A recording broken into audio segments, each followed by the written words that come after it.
Hello everyone, I am Tacit and welcome to the Brighter Shores live stream, day 20 of the Monument Milestone grind. We are getting there. We have finally hit Milestone 8 and wow, are these passives strong.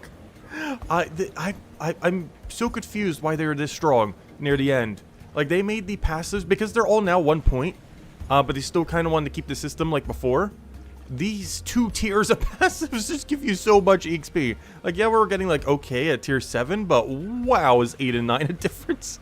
But yeah, wow. But today's goal, we are currently at the best Enrage potions in the game due to the fact that ground timer is 10 minutes, and these end up being a 10-minute potion at max, which means you would want them to be slightly shorter than that so you can pick up all your items. So the 9-minute Enrage potions at tier 8 are actually the strongest one, technically. This could be rebalanced, but 9-minute isn't really that big a difference from 10. But because they are currently better than the 10-minute one, we are prioritizing Pondweed and Bell Plant a ton at this level range. Obviously, we haven't gotten our Bell Plants yet. We basically AFK'd like 2 levels last night somehow with how much stronger these things are. But yeah, the game plan of today is I grabbed some Pondweed yesterday. I'm going to go match that in however many Bell Plants we get. Or, you know, match the Bell Plants to how many Pondweeds we end up getting. And go from there. There's a good chance we will Pondweed and Bell Plant almost entirely up to 15. Normally we would offset with some Wall Plant or maybe start the Kelp cycle a little bit earlier or something. But no, we are pretty much going all the way to 15. Obviously not today. Today's goal is basically just to match our Bell Plants with the Pondweed. Maybe go for a little bit of a stretch goal. We should have a little over 1,000, so that means over 1,000 Bell Plant. And that's pretty much the game plan, which of course will be over 1,000 8-minute Enrage potions, which is over, what, 100 hours of... Actually, what is a set of that? Let's see. What is every 8,000? Or every thing? If we do that, divide that by 60... Yeah, it's 133 hours per 1,000 that we get. That is pretty solid. And as far as... Oh, that's not what I meant to do. Go back. I want to do this. If we go to here, double check. What is our Pondweed at right now? We got a bare minimum, get 1111. Well, technically 1112, but you know what I mean. But, yeah, Pondweed time. Alright, let's go get it. I mean, not Pondweed, Bell Plant. Of course, we haven't taken it yet. I'm actually going to be doing a little bit of a different loop compared to before. Mostly because we're going to be abandoning the fish. The big downside of this is there will be some downtime where we're just going to be standing there doing nothing. Which I guess we'll drink our XP pot at. As this will technically be kind of like Rack, the way that we're going to be doing it. The main difference being is that we do get to double because we do have tool bonus. So not only do we have tool bonus for 10%, we also have doubling mechanic. And there is a bone spike that we can grab on our way to the bank, which we can also double, which we will be grabbing to offset the fact that we will not have a full inventory due to the weird inventory that we'll end up having ultimately by the end of it. And also if we really want to, we can grab fishing bounties here. I'll only do it if there's like a 3 times or higher. Alright, we'll reduce some fishing bounties today. Okay, you got me. You got me, game. You got me. Actually, one of them is right over there. I can go get that right now. Oh, wait, but then I would have to go do the thing. Oh, gosh, are we doing fishing right now? Fine, game, I'll do fishing. You know what, we'll just leave it there. We'll have a little cosmetic fish. It's not like it's going to despawn. It's not like it's a shiny that's going to run away. I keep feeling like I have to grab it immediately because how shinies work at, like, Pokemon and such. But he's not going to run away. He's going to be there in, like, 3 hours from now. We just get to see a legendary fish just roll around in our little pond over there the entire time. Bear's gonna leave him here. I have a little cosmetic shiny fish going around. Let's see, is there like a third? Interesting, he got added this time. I feel like with the other Gennard, he didn't get added, but there's normally only 2 fish there, not 3. So interesting, as it actually did add 1 additional fish. It did it over here too, interesting. It added 1 fish to both ponds. Well, we have a little cosmetic fish going around the whole stream then, I guess. Because I don't think he could fail it. So he's just gonna chill for the entire time. Oh yeah, we'll just leave him around. Little golden fish to, on our side there. Make the pond a little shinier.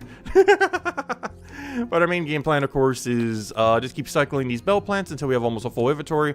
Offset with Bone Spike, go from there. Then we just drink an XP pot at this point because we will have some downtime since I'm not doing any fishing this time around.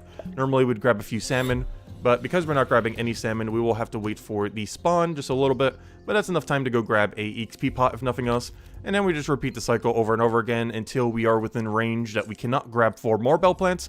And then when we cannot grab 4 more Bell Plants, we simply just go and get a double bone spike from outside. Bank everything and rinse and repeat until big number.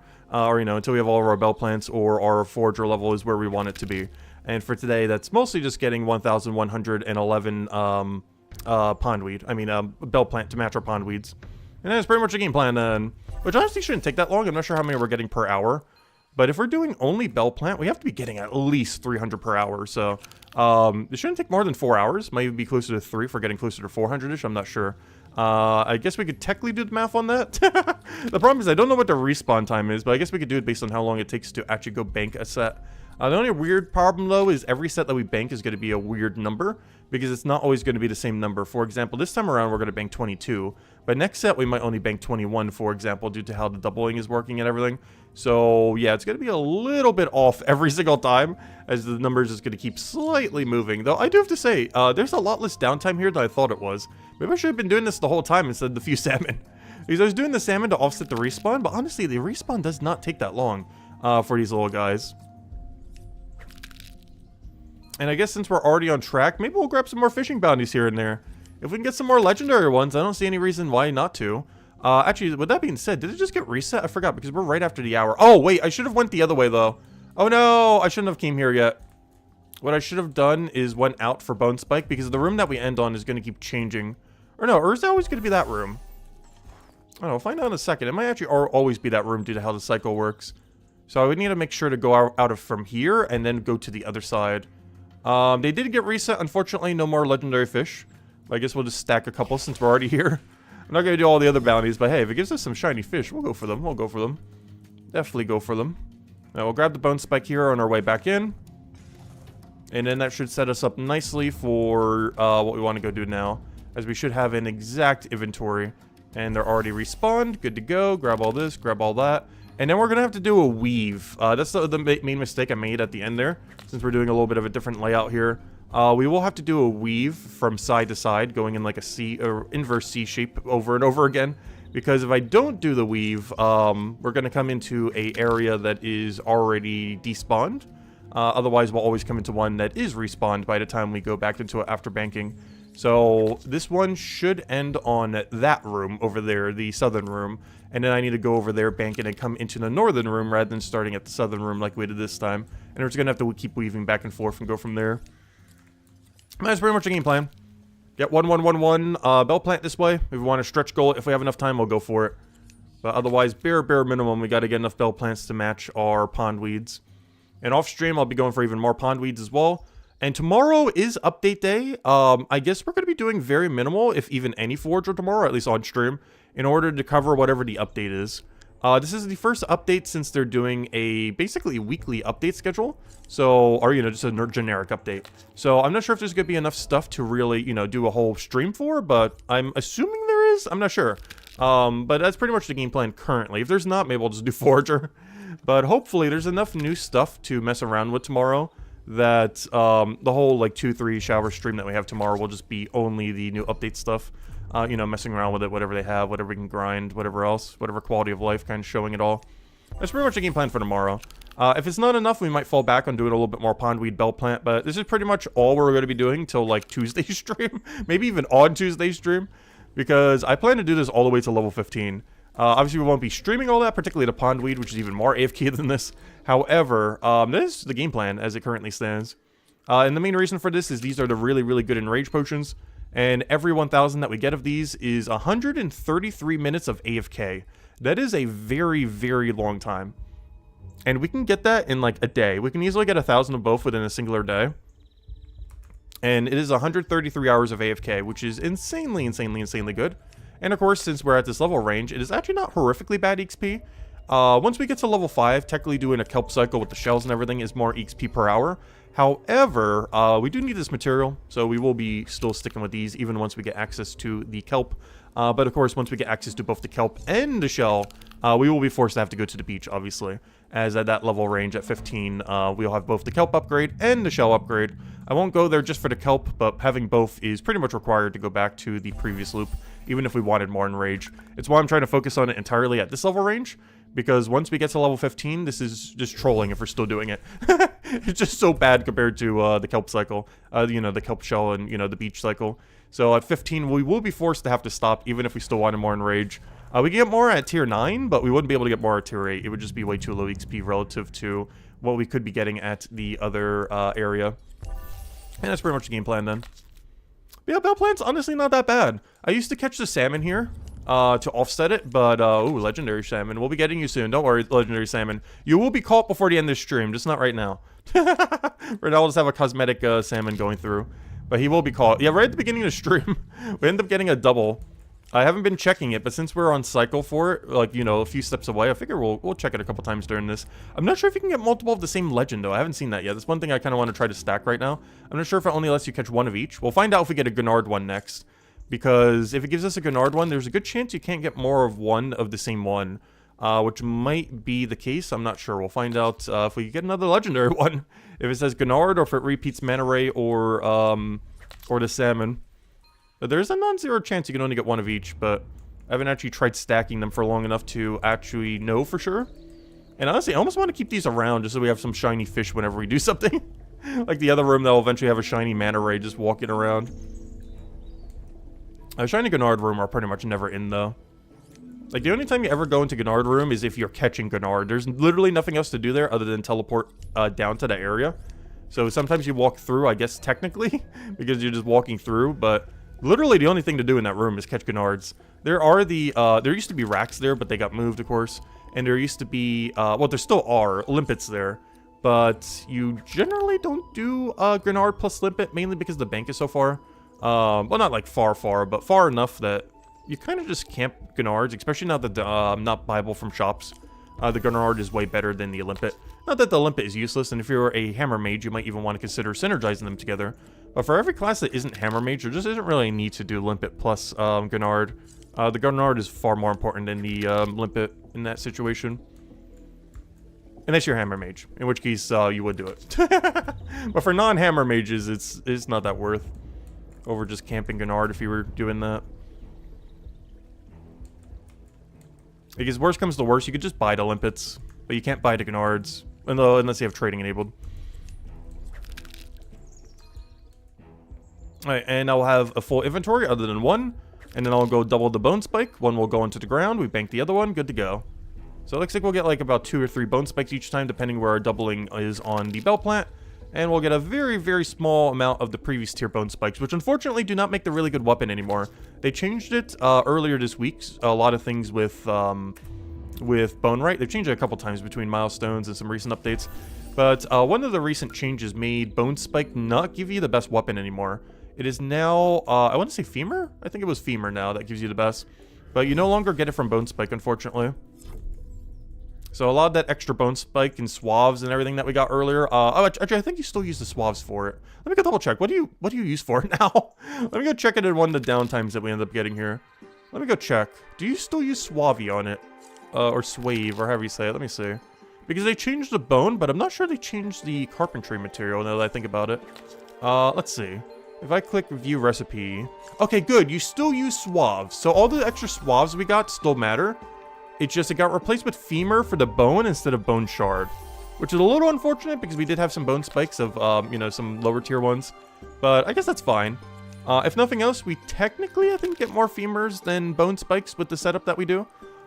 Even though we can get some free bone spikes, like during bell plants and everything, when we do the true loop of the bone zone, we're getting 5 femurs for every 2 bone spike. So we are, when doing the bone zone, getting far, far more femurs. The only difference is bone spikes you do get for free when doing other loops, like, you know, right now, where we're getting 2 bone spike or even 3 sometimes for every inventory that we do. But beyond that, the actual bone zone, when we're like really mega farming bones, is a 5-to-2 ratio on femur to bone spike. So I guess it's not too bad to go get them then. The only bone that's like really annoying to get due to them nerfing a lot of the loop because they moved it, like the bell plant and the nettles over to this area. But the main one that is way worse is trying to get goat horn, because you don't really grab it while doing pondweed. You kind of can when you're doing water lily, but then you're wasting time, you know, not getting water lilies. But there's almost like no loop you can do. Unless you're doing a weird like potato water lily loop or something. It's like the only time you can grab goat horn. So goat horn is going to be the one that we have the least of. Luckily, as a cryo knight, I don't think that's going to matter. If you were a guardian, you'd probably cure. But the only things you use for goat horn is a truncheon, which I believe is the green quick one-hand weapon, but we don't care about that compared to the two-hand weapon. Some blowpipe, which I believe is yellow range for guardian, if I'm not mistaken, and a cudgel. I believe this is the physical one-hand, or the only physical weapon for melee for guardian. And we don't care about any of those 3. We'd want to have enough for one-time bonuses, of course. So we'd want to pick up at least a handful of them. But we don't really need that much. And since we're not a Guardian, we really don't care that we don't have that much of them. We just grab the one-time bonus and then never make another one again. So us skipping Goat Horn, or the fact that it's not in Bone Zone, doesn't really affect us. I think it really only affects Guardians. And even Guardians, it wouldn't really affect that much because this one hand is worse than your 2-hand. The physical weapon is nice, but you probably don't need it. And the blowpipe, I think there's literally no use case for at the moment until they add special attacks. So, yeah. It's pretty skippable for pretty much every class. Get enough for one-time bonuses, and that's about it. Though I do say that. Do I even have enough for one-time bonuses? Where's my tier 7 at? Let me go double check. What is my tier 7 goat at? Just out of curiosity. If I go deposit this and go check real quick, just for the fun of it. If I go check and go to here and go to Bone Zone and go to, goat. How many goats did we get at tier 7? We got 17. That doesn't sound like a lot because it's not. However, I believe that's enough for all the one-time bonus, so it's more than enough. We have like infinite goat horns right now with 17. Because I only have to make all 3 of those once, and since they reduce the amount of bones you need, this one only requires 3, this one only requires 1, and this one only requires 2. So I grabbed almost 3 times as many goat horns as I needed. Whoops. So yeah, we only grabbed 17, but that's 3 times more than we'll ever need, so we're fine. We are perfectly fine. Actually, that's literally 1 dunk. You only need 6 total. 1 dunking of the bones is already enough to make everything we need. Though, of course, we would need to go get the carpentry supplies, but that's a later issue. Or about Chapter 2, like last.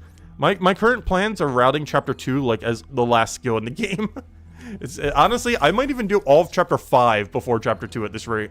Is very, very likely at this point. There's a good chance Chapter 2, especially with how they reworked Botanist, and the fact that you can somewhat skip the whole carpentry supply thing, especially as a Cryo Knight, where you use the least out of any class. I legitimately think Chapter 2 will be the last chapter we max. There's a good chance we'll max Chapter 5, and depending on how long we're maxing, even Chapter 6 might be maxed before we do Chapter 2. But definitely Chapter 5 will be. Unless they're, like, delaying Chapter 5 till, like, 2 years from now. In which case, maybe Chapter 2 will get done before then. But assuming Chapter 2 is coming out this year or sometime, like, early next year. Or, sorry, Chapter 5, I mean. Assuming Chapter 5 is coming this year or sometime early next year, we will max Chapter 5 before Chapter 2. Most likely. Because it's kind of weird the way that they wood cutting and carpenter.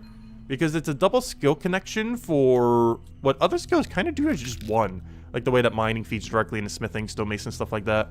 To some degree, even forager feeds directly just into bonerite. But carpenter's a little bit weird in that you have to do a 2-step process. You know, cut everything, and then carpenter everything. And then you still have to do a 3rd step of actually produce it into something. So that's like 3 steps compared to a lot of other things. That's always 1 step less. Like you basically have to go train a whole extra skill just to do what other skills can basically do without it. Which is very clunky a lot of times. So until they add like more minigame-like aspects, world events, you know, other things like that, I'm kind of waiting before we really go too heavy on woodcutting, forager, stuff like that. I mean, not forager, I mean woodcutting, botanist, carpenter, stuff like that. It's a very ignorable chapter right now in the current state of the game. Unless you're Guardian, in which case it's a very not ignorable. But for everything not Guardian, it is decently ignorable. And that's why we're ignoring it, at least for now. There's just more important things to get up first. Currently, our trying to get level route is obviously finish Monument, go get Max Forager. After that, I will be AFK combat for a unknown amount of time. Mostly get Mines of Matubin supplies, mostly to go and get a bunch of knowledge points for some of our holes, stuff like that. In between all of the AFK grind, some other side goals would be Tier 8 Smithing, Tier 8 Stonemason, and what else? Is there anything else we'd really have as a goal there? I think that's mostly it. Then from there, I would consider probably going all in on Merchant, finally go get our Max Merchant, doing passives in between as applicable so that we can go and get a bunch of the grape and cinnamon sticks that we need to offset alchemy. By then, which should be around September of this year, roughly, September or October, we should be able to go do the max alchemy grind, as we would have gotten all of our supplies from Merchant. We would have gotten all of our supplies from Combat, from Mines Matubin. We would have gotten all of our supplies, obviously, from Forager. We'll have those within the next few weeks. So by then, I think by September, October, we will be aligned for 500 alchemy. Will still cost us like 100, 200 gold or something, since we're keeping all the potions.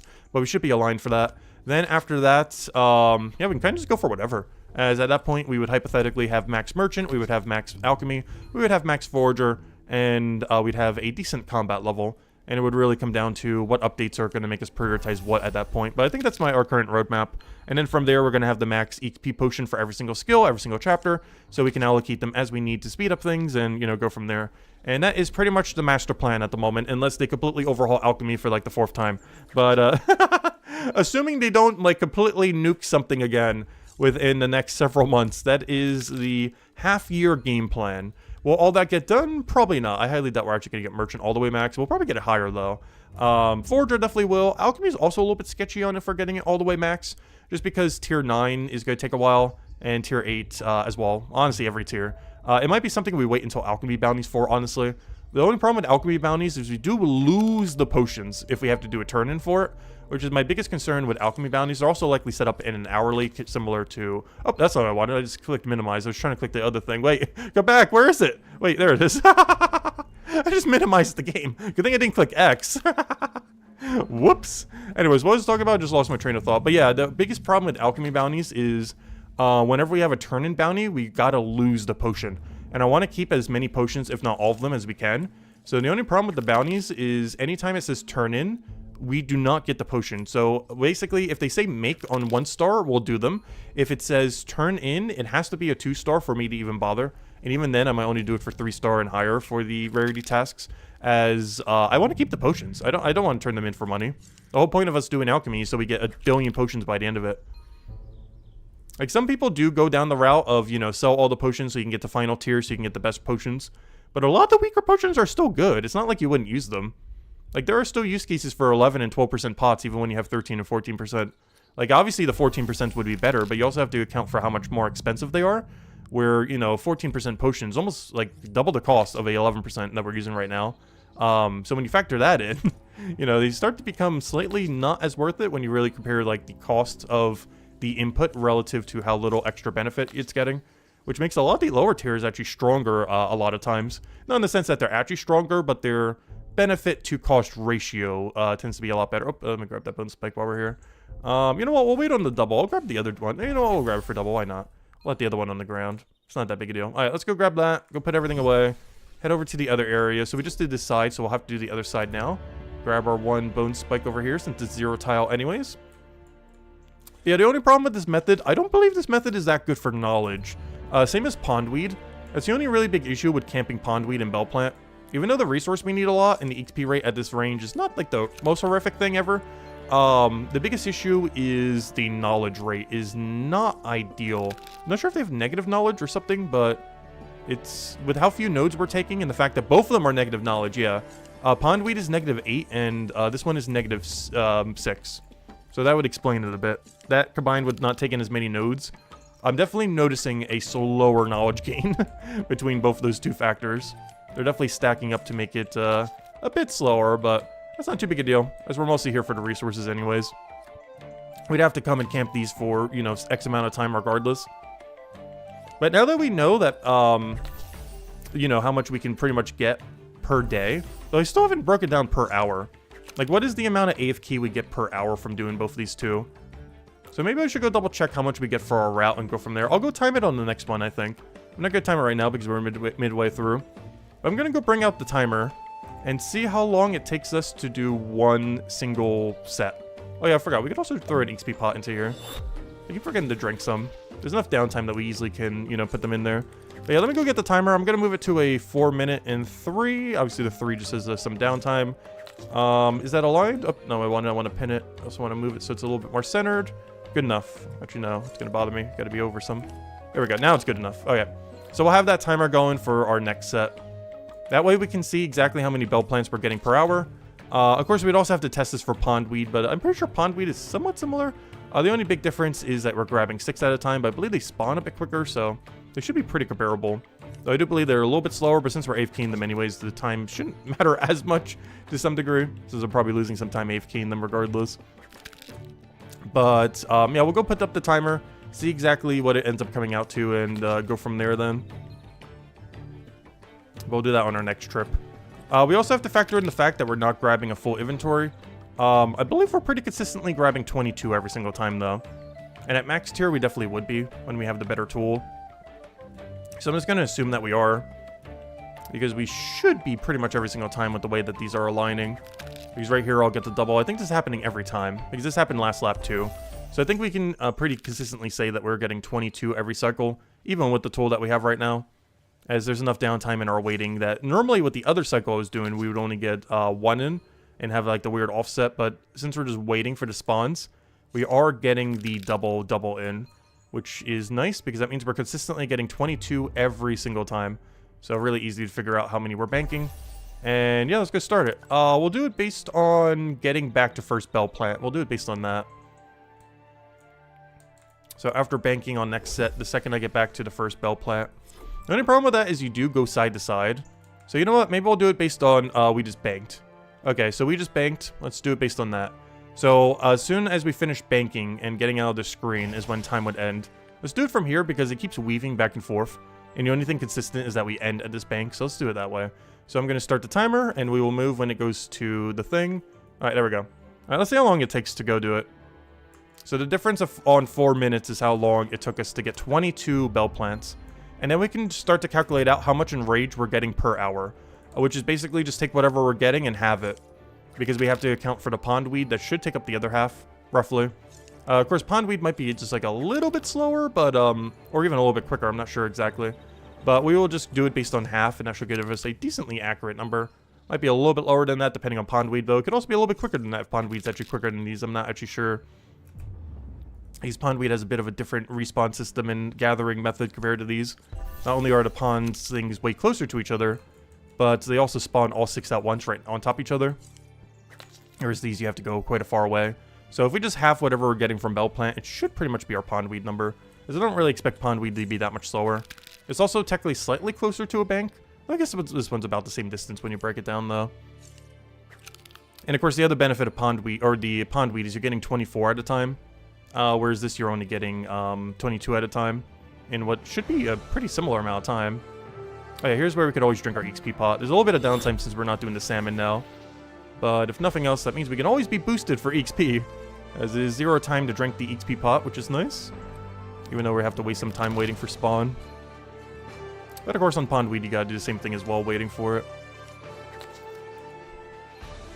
But yeah, based on current timer, it looks like... this is why I put the 4-minute timer, by the way. I know for sure it's going to be over 2 minutes with how long the spawn times are in between. It might be closer to 3. And if it is closer to 3... then that's still pretty good. Because that means we're getting 22 every 3 minutes. Which means 22 times 30. Or sorry, 22 times 20, I mean. Which is a little over 400. Which is about where I thought we would be. It's even better than Rack in that regard because Rack Bank is so bad. But, yeah, this should be better than Rack, which makes sense. Rack was like mid 300 something. These should be a little over 400.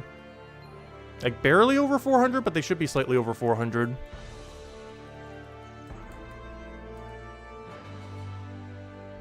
Now, we're going to do this in a little bit of a weirder route because we need to end near the south. Whereas normally we would not end necessarily over there because we're looping back to the other room. Because normally I would take this one last, but since we're looping to the bank, I do need to go and take it in this order. And then we'll grab the bone spike, and then time ends when the bank screen has closed. Which I guess to replicate it, we will simply just go and do it as soon as we bank. Just because we're going to have to do the interface thing instead. So that will count as us closing it. But one thing we have to do is click the deposit all button at least. And then we'll go stop the timer. Alright, deposit all. And, oh yeah, it does the thing anyways. Oh, perfect. It is like 3 minutes pretty much on the dot. Nice. Okay, so we already know the number then.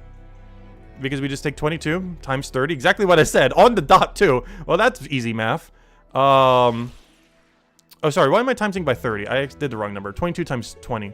Because it took 3 minutes. So 3 minutes goes into 20 times. And 440. Now we take 440 and times it by 9 minutes. And then we divide that number, which is 3,960 by 60. And the final thing is 66 hours. Every 1 hour we do this is 66 hours of 9-minute AFK. Of course, this could be even higher if you were to do the 10-minute ones, though you do have the issue of, you know, what would you call it? The stuff despawning on the ground. However, at tier 8, doing 9 minutes, we would end up getting 66 hours on the dot of AFK. Oh, wait, never mind. I forgot. We do have to have that. Wait. I was going to say, that number seems high. Sorry, it is 33 hours. Because we have to account for the time of getting the pondweed as well. But if we were to get only the bell plant and buy the pondweed, it would kind of be like that. Though you do still have to factor in shopping time. So that would be about 50-ish hours of XP or AFK banked per hour. So if you were to gather bell plant and then buy them from the shop, at this tier, it would be around 50-ish hours of AFK that you'll be able to get for combat per hour, though you would have to buy all your pondweed. But if you gather all your pondweed, it is about 33 hours per hour that you end up gaining in AFK. If you gather all your own bell plants, gather all your own pondweed, it will cost you 0 silver, 0 anything, and, well, I guess it's the 20 bronze, but it doesn't count for the potion bottle. That's basically 0. But it will cost you effectively 0 in order to go get about 33 hours of AFK combat per hour. That is not bad. Though, I guess you also have to consider the production time. But there's currently no way to buy Enrage potions, so technically that... I don't know, do we count that? I guess we'll count in production time. So, right now it is 33 hours per hour is how many we're getting. But that's for gathering the bell plant and for gathering the pondweed. What we didn't factor in is making the potion.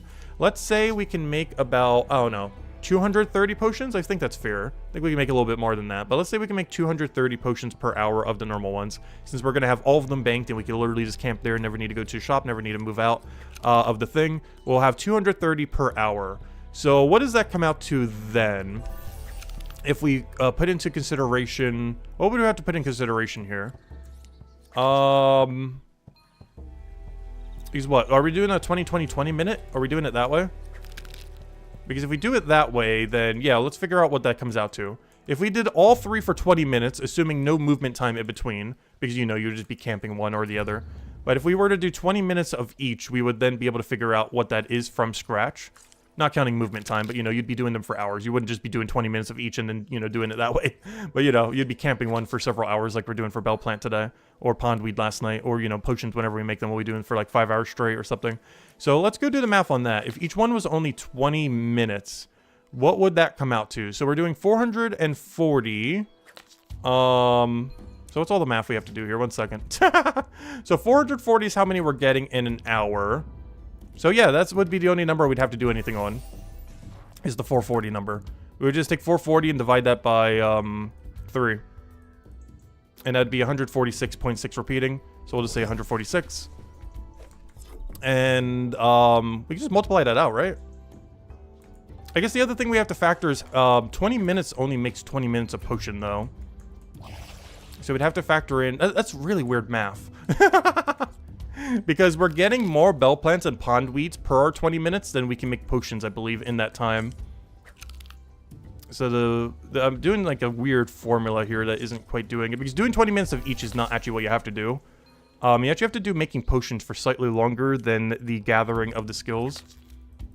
Because we're gathering more bell plants and more pondweed in 20 minutes than we can make potions in 20 minutes is the problem with what I'm trying to math out right now. Because in 20 minutes, you would only make 80-something potions. Which means you would have to do double the amount of time for alchemy. Which means I should really be doing math based on 15, 15, 30. Because we have to do alchemy for about twice as much time as the other 2 gathering skills.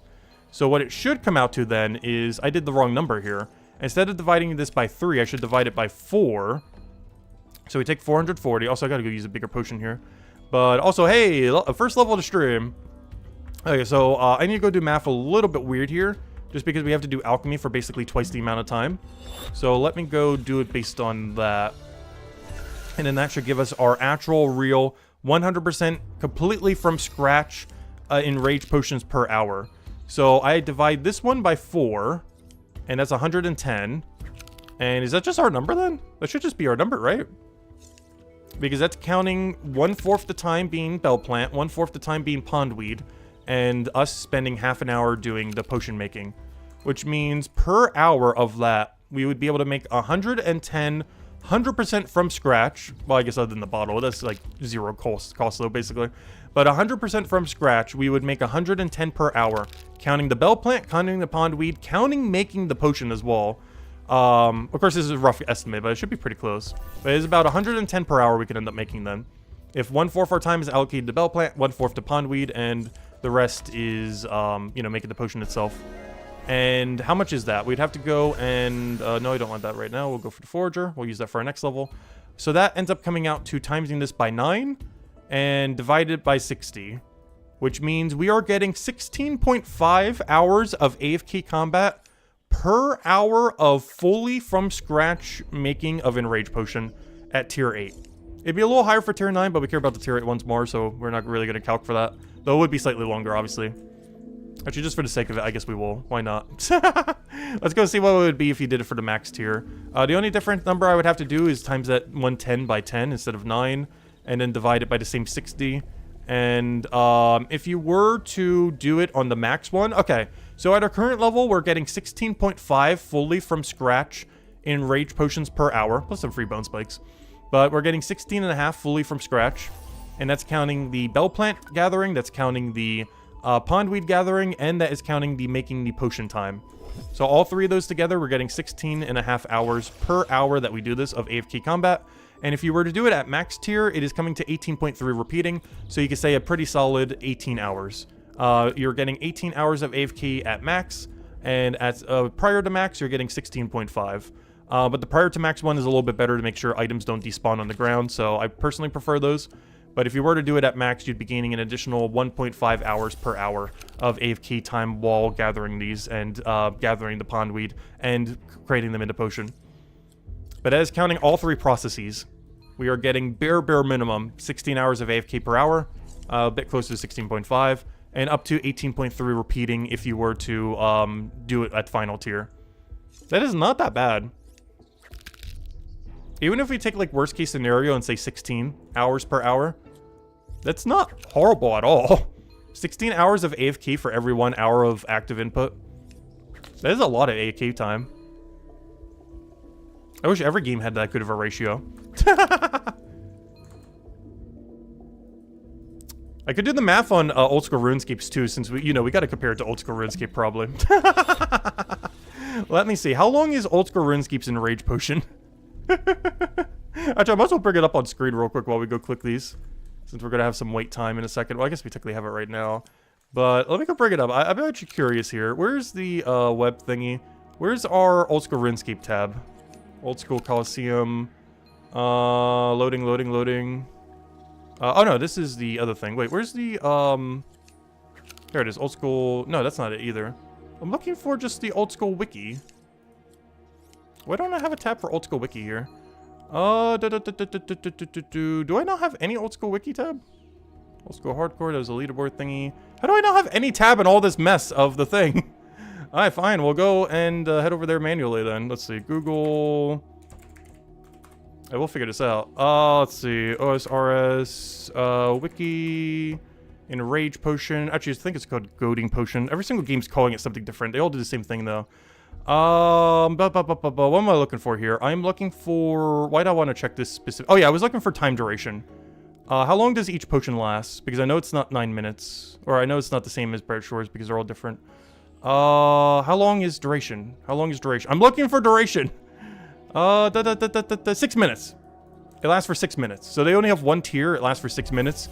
You get 3 of charges every time you do one. There are some other things that offset it, but you should be able to get realistically about 50 per hour.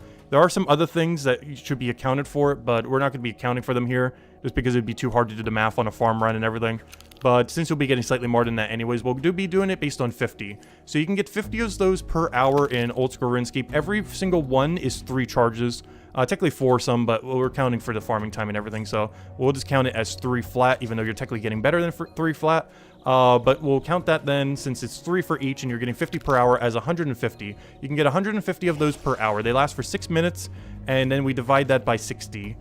Which means you're only getting 15 hours of AFK for every hour in Old School RuneScape. In Brighter Shores, it is 16.5 or up to 18.3 repeating. So you're getting anywhere from 1 to 3.5 better AFK per hour. And of course, it's not even counting the potion time or making anything, but if you start to account some other stuff, it's even worse for Old School RuneScape. But Old School RuneScape, in absolute best case scenario, you're getting 16 hours per every 1 active input. It's probably close to like 14 or 15 if you factor literally everything, but we're just going to call it 16. But in Brighter Shores, you get 16.5 at this level range and 18.3 at max, counting the full process. So that's not too bad. Though I didn't actually realize Old School Runescape's AFK time for that honestly isn't that bad. I always thought it was way worse than that. It kind of is because I'm not counting farming time, like of all the farm runs. It's also not counting potion making time, though it doesn't take that long. You make over like 1,000 potions an hour or something. And we would only need to make 50 in that hypothetical, so that's barely any time. It's mostly the farm runs that start to add up. Then you need to get the seeds because they use a real... No, actually that one doesn't use a really weird seed, never mind. It's the other potion that does. That needs the ingredient. So yeah, that's honestly not pretty accurate then. The 16-hour one thing. So it's about 16 hours per hour in Old School RuneScape. It's 16.5 at our current level range in Brighter Shores, and it's 18.3 repeating at max level for Brighter Shores. So it's pretty much the same. At tier 8 is literally the same value pretty much. Like how much AFK combat you can get in Old School RuneScape compared to Brighter Shores when you're at tier 8. It's only at tier 9 that really starts to get higher. So if they ever fix the ground timer, yeah, tier 9 would be, or you know, the final tier would be pretty nice on it. Unfortunately, they haven't done anything for that yet, but maybe one of the quality of life updates they'll be doing on a Monday. Who knows, maybe even tomorrow we'll end up fixing it some. All they have to do, extend ground timer to 15 minutes instead of 10, and it would instantly be fixed.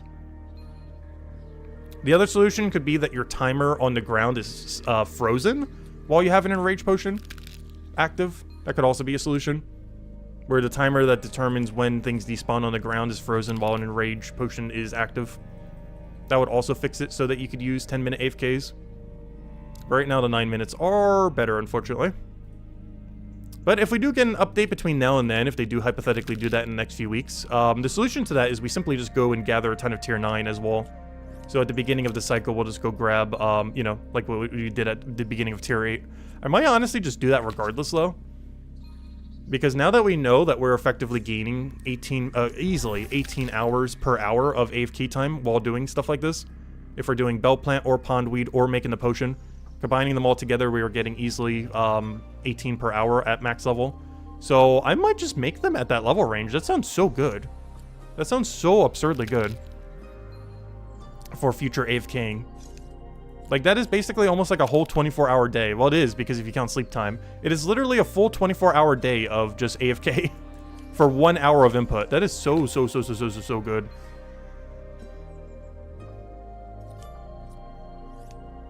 So yeah, we're going to do this at the beginning of tier 9, I guess.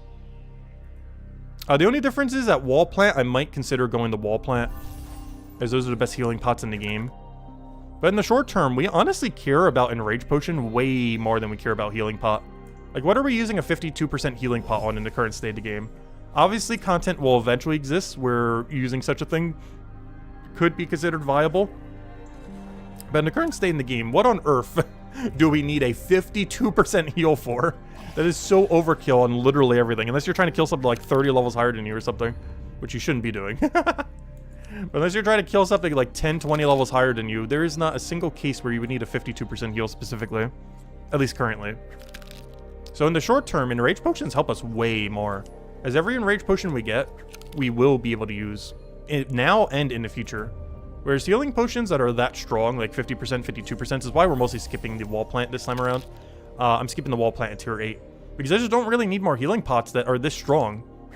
Obviously, we eventually will, but I'm just waiting till we get to the max tier. I'm pretty much completely skipping it at tier 8. But tier 9, we'll figure it out if they do a fix for it. If they don't by then, maybe we'll at tier 7 start doing wall plant at tier 9. But for now, our game plan is, yeah, just focus and range. It's just so much that you bank per hour of AFK to really be skipping them.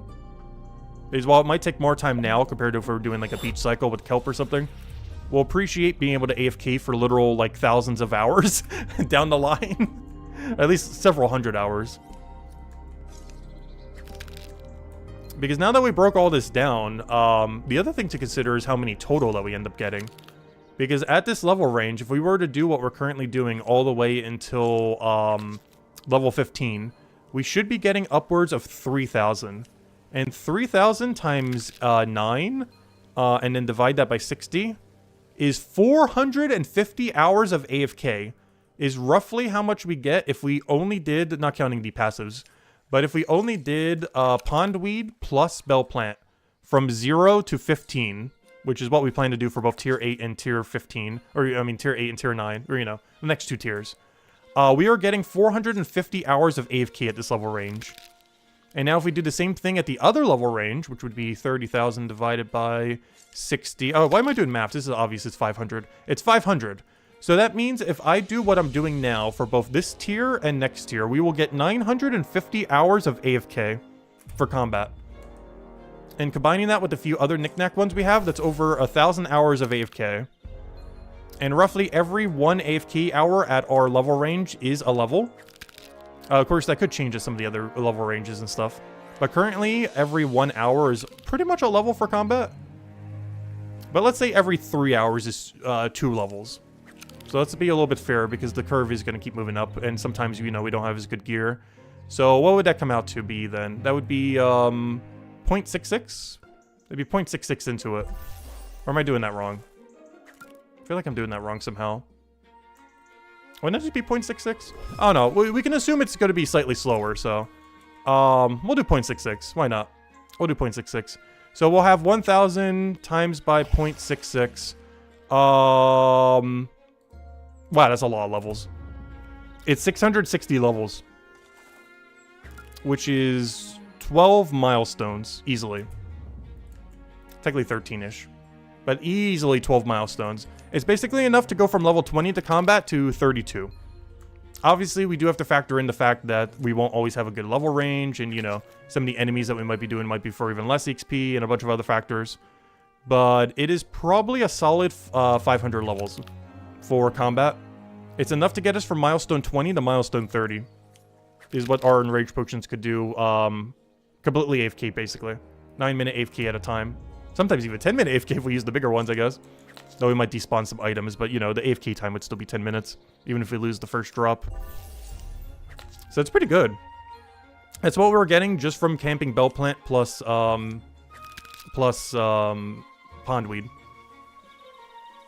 Is all just from Tier 8 and 9 alone. Which is why we're doing this. We will be able to AFK effectively 10 whole milestones for combat. We'll be able to go from 20 to 30 combat with just the AFK time of Enrage Potion. That is crazy good. Obviously, it will take a lot of time to use all those, but it's really AFK. I can do that while doing anything around the house. Like, you only have to do a few inputs every 9 minutes. Or 10 in the case of the Enrage Potion, or, the bigger one. That is so free to do just whenever. Which is why we'd be doing most of that off-stream, by the way. Because that is mega ultra AFK, 9 or 10 minute at a time. But that is very solid. The only big downside of that, though, there's one caveat to that, though. This does require alchemy levels. It's not like we could just make them. The biggest caveat with everything we just mentioned is to make the 9-minute AFKs, we do need level 400 alchemy, aka like another 86 levels. And then the other one's another 136 levels. So that's the main caveat to that is, yeah, it's like 10 whole milestones of levels, 500 levels for combat. But we also got to kind of almost completely max, alchemy to be able to do that. That's the biggest caveat with that we didn't kind of mention. That's the only kind of hiccup in the plan, is you basically have to max alchemy to do that. It's the only big downside. Obviously, we plan to do that eventually. And it's one of the few reasons why we want to max alchemy, as it really assists in AFK and combat to max as well. But yeah, long story short, the whole reason why we're gathering these is they might be slower for Forager now, but ultimately it will convert into 500 combat levels at a later date. Might not be able to use those for like half a year to almost a year from now. However, at some point it will convert into a AFK 500 levels for combat, and that's the only thing that matters. So we'll be good to go once that rotates around. And of course, the one other downside of Enrage Potions is you do only get 1/3 the knowledge points while doing it, but it's so AFK that doesn't really matter.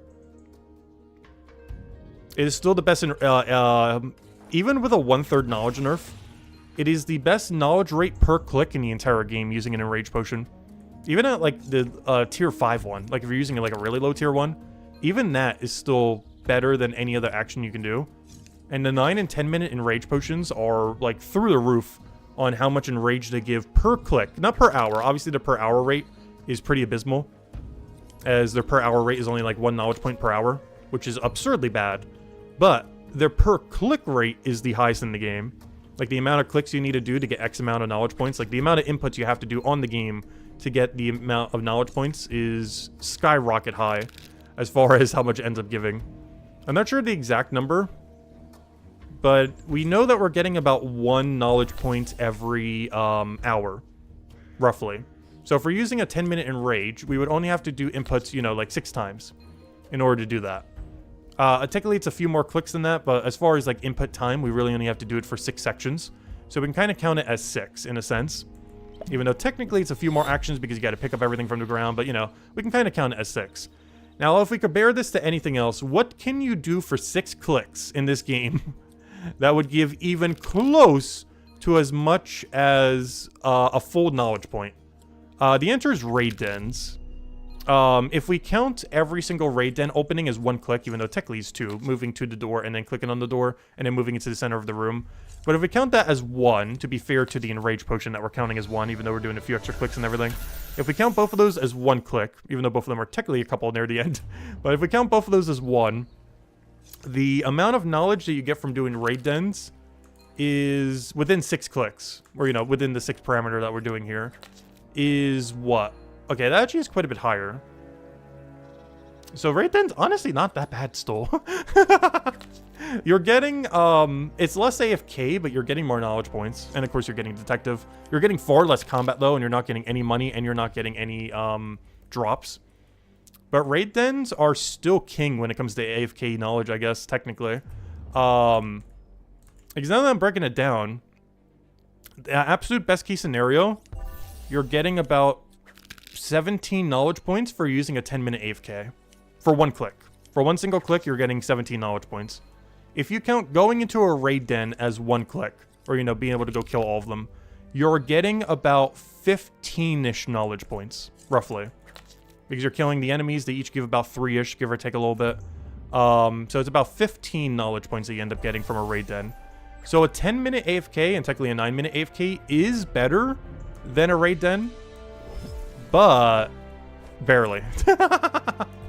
And that's only counting per click value. It's not counting, you know, per hour. As obviously raid dens are way better per hour. But the problem with raid dens is they're only like 2-minute AFK. Whereas obviously a 9 or 10-minute AFK potion is, you know, 9 or 10-minute AFK. But long story short, Enrage potions are still better from a per click perspective, but raid dens are really competitive for that still. Even though they've been reworked and nerfed and buffed and whatever state they're in now, they're still pretty good for AFK knowledge. Because you're getting more AFK knowledge per hour from them compared to knowledge points or, you know, Enrage potion. But it comes with a lot of downsides. You don't make any money from it. You're not gaining any gear from it. The combat XP that you're getting from it is abysmal. Detective XP is not bad, though, if you're at a good level range for it. But the combat XP from it's abysmal. And, yeah, you're just not getting anything from it. It's, like, literally all XP. Whereas, even though you do have the curve on Enrage potions from, you know, not getting all the knowledge points, you're getting drops, you're getting golds, you're getting whatever resource drops they give, like if they're giving a reagent for something or a food item for something. You can do multi-skilling with it. You can't do that with Detective. Detective already comes attached with it, where you're getting Detective plus combat. However, you can't do, you know, like woodcutting, you can't do foraging, you can't do fishing, you know, you can't, like, synergize it in that regard, like you can with combat. Because that's a factor that you can do with AFK combat quite a bit. Like, for example, if we were AFKing Here Beasts, we can grab the double pondweed right here over and over and over again at tier 9, because we'll be at tier 9 by then. And we'd be able to get, every single time we do that, when we have off our cooldown, we'd be able to go get 3 water lilies every single time. Or 2 if we're just doing it on off cooldown, or on cooldown, I mean. But, you know, we can keep grabbing water lilies while AFKing the Here Beasts in between the time that, you know, they're moving. Which is a little bit less AFK, but, you know, you have an option like that. Whereas raid dens do not have such an option. Like, when you're in raid den, you're just, like, locked into the raid den. The best thing raid dens have, though it's not really that good of value, though I did do it some just for the sake of it, is you can grab the chest for some extra money while doing raid dens. But that extra money that you get from them, even if you checked every chest in every raid den, is still worse than if you simply just did, you know, the money that you would get from combat. Like, 1 Enrage potion's money would be more than all of Detective's raid den's money if you were to AFK the raid dens. Or, you know, if you were to take every chest from the raid dens when you were doing them. it would be less money than one single Enrage potion. Because we actually make quite a bit. At our current combat level, obviously just changes based on your combat level and everything. But our current combat level, if we used one 9-minute Enrage potion or a 10-minute, or, you know, one of those around there, we would make easily over 100 silver. Whereas if you did the same amount of time for raid dens, you'd be lucky if you make like 20 silver, if even that. Plus you would get no gear drops. Whereas for the AFK combat, you would have a chance of getting like, you know, a 2-star, 3-star, 4-star. But even if you don't get any of that, you're still getting like over 100 silver for that single Enrage potion duration. At least at this level range. Oh, by the way, I didn't mention it when we got it earlier because we were kind of distracted. But we hit level 5,500 finally! Of course, it's also in the title. But yeah, we finally hit level 5,500. We got it from that Forager level earlier. It was actually the first level of the stream. I mentioned it was the first level of the stream, but I also forgot it was also us hitting 5,500. And next big milestone, I guess, is 5555. Nice clean number. Which we will have before the end of this grind, of course, since we need to get 95 more Forager levels. Slowly but surely. But yeah, pretty much the main game plan of today is to get enough bell plants to match our pondweeds. And if we want to reach a stretch goal for today, I will simply just go and keep getting more. So I can then match it with pondweed later.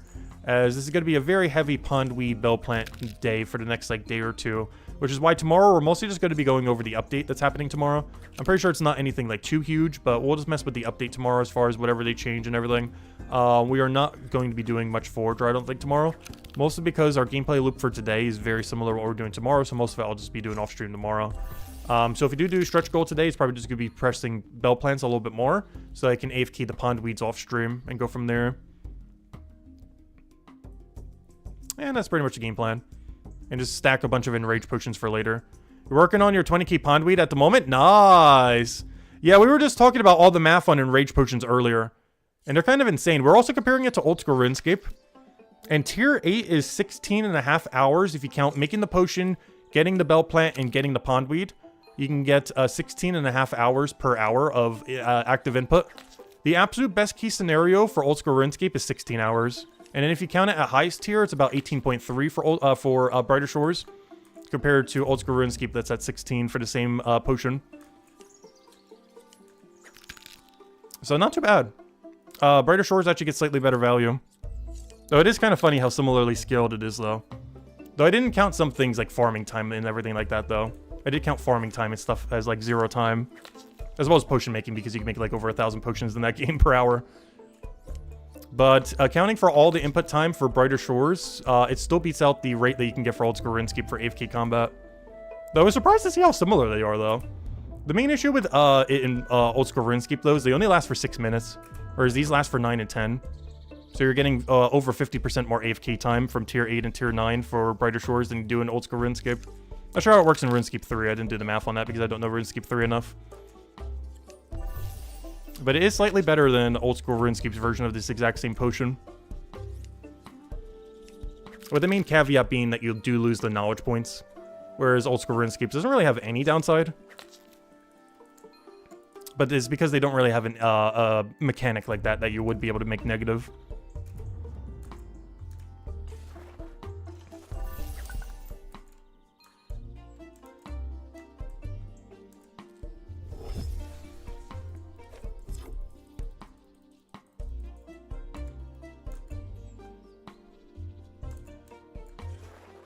But yeah, based on how many we approximated we would end up getting, we approximated we would get a little over 1,000 hours of AFK.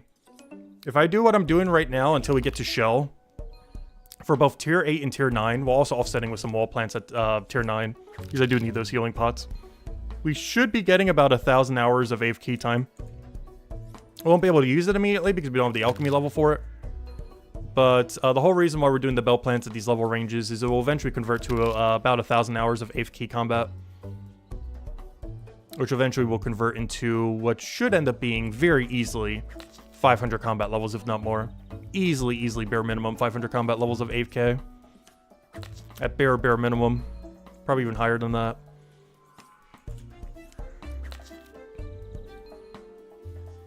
So even though we're taking a little bit of hit on Forager rate right now, it'll be worth it for all the free alchemy XP and all the free combat XP down the line. Like we're taking like a 10-15% XP cut right now for what will effectively be 1,000 hours of AFK time later, which is 100% worth it, plus free alchemy XP. Though in all fairness, everything we touch in this skill is free alchemy XP as long as it's not a bone. But we're doing it for the 1,000 hour AFK time later down the line.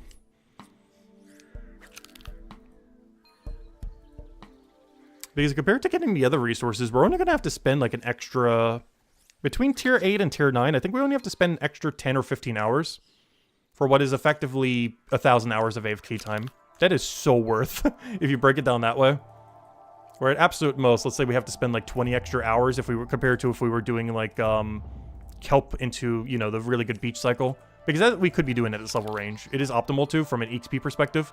You'd be doing kelp cycle with, you know, the same cycle we were doing earlier, but with the kelps and everything, with the starfish, all that. Doing the beach cycle at this level range is definitively better XP than what we're doing now. However, we're giving up that extra XP rate for all the AFK time we'll be able to get later. And for what will be maybe 20 or 30 more hours of forager grind at tier 8 and tier 9, converts to, you know, about 1,000 hours of AFK for combat later down the line. Which sounds very, very exceedingly worth it, even though we're taking a little bit of a time cut now.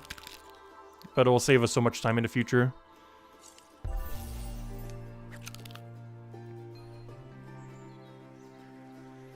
You're going to be using her things with Stonewall Hill. Yeah, Stonewall Hill is going to need a ton of them. Because let's say, hypothetically, someone is level 40 combat. 40 to 50 is going to be very slow. I assume 50 is going to be the max combat with the system that they were mentioning earlier. I don't think we're ever getting over 50. But with how the curve works for combat, 40 to 50 is going to be very, very, very slow. So you're going to need a ton of Enrage potions. Like, there's a good chance if you were Enraging all the way from 40 to 50 in Stonewall Hill, you would need, like, over 2,000 hours of Enrage potion or something. Like, you need something absurdly high. It is a lot of Enrage potion to go from 40 to 50 completely AFK in Stonewall Hill.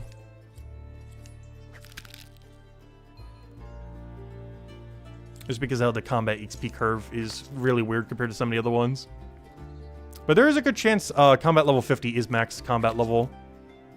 With the way that they're doing Chapter 6, it seems like it'd be converting into a different system by then. Exactly how they're going to do it, we don't really know. But it doesn't seem like you're going to need to get another, you know, 500 levels per chapter once you reach that chapter. There'll probably still be some kind of system that keeps going from there, but it likely wouldn't be the go get 500 levels even slower kind of system. I don't know, we'll find out when it comes around.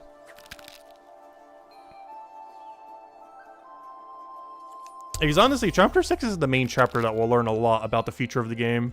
Chapter 5 basically won't really tell us anything. We know a lot about Chapter 5. Some specifics with Builder and stuff, obviously we don't, and some other things. But as far as how Chapter 5 is going to ultimately function and affect the game, we pretty much already know. Chapter 6, there's so many unknowns, though, as far as how those systems will affect the future of the game. As it will give us a good idea of how they're going to keep doing alchemy, how they're going to keep doing combat, how they're going to keep doing, you know, just skill expansions in general. As well as what is likely the enhancement system for combat as well. And see exactly how that ends up panning out. Because even though there's quite a few unknowns for Chapter 5, Chapter 6 is like the real one that would give a lot of info for the future.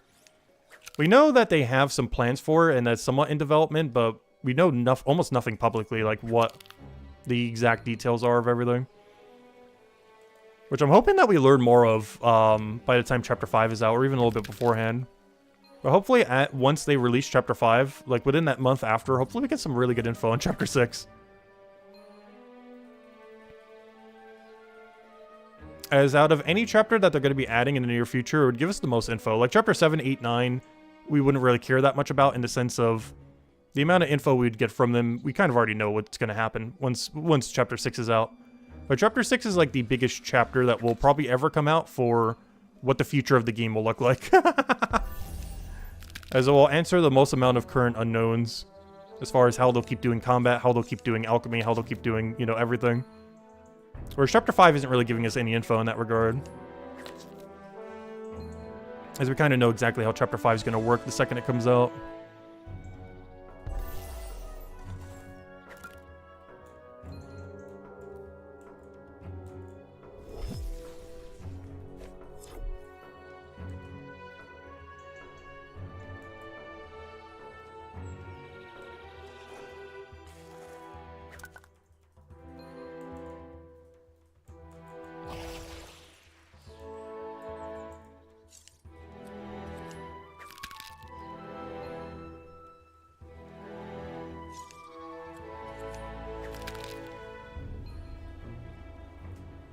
But yeah, we definitely need to go and max combat at some point.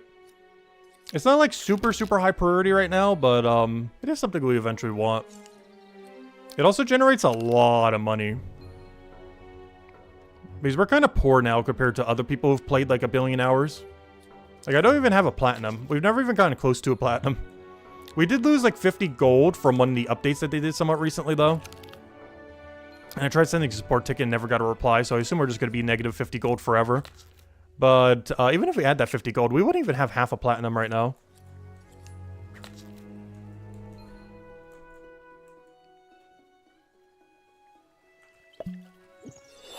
I'm pretty sure some other endgame players are literally just measuring in number of platinums that they have. Because if you were to do max combat, there's no way you don't have like a couple platinum at least.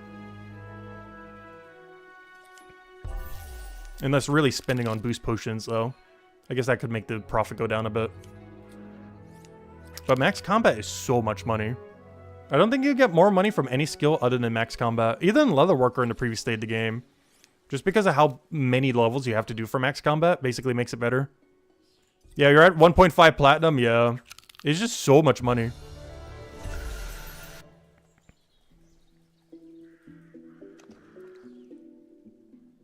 Like, doing max combat was more than 500 Leatherworker before Leatherworker got nerfed into the ground. Not because combat made more money per hour, but because you had to do it for 4 times as long. Ended up making it so combat, I'm pretty sure, made more money than 500 Leatherworker before its nerf. Not per hour, but, you know, up to level 500. Unless you were doing post 500 Leatherworker. Like, it is that profitable doing max combat. And that's in the current state of the game. It could only get even more once dungeons, bosses, and other stuff come into the game. Where a lot of that value will be, you know, actual real drops, hopefully.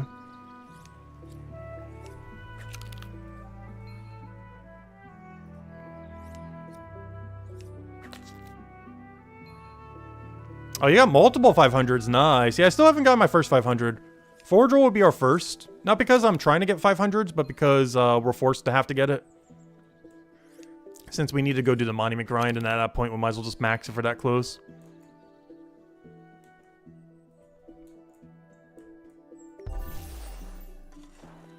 Though if I was to max the next skill, it's probably Merchant, then Alchemy. Though there would be some other stuff in between, like trying to get all the mines of Matuban reagents. We need to save some money on Alchemy. By the way, UberX God, how many hours do you have in the game? Like, what's your total level and how many hours do you have? And I guess how many 500s do you have? I guess counting combat as 4.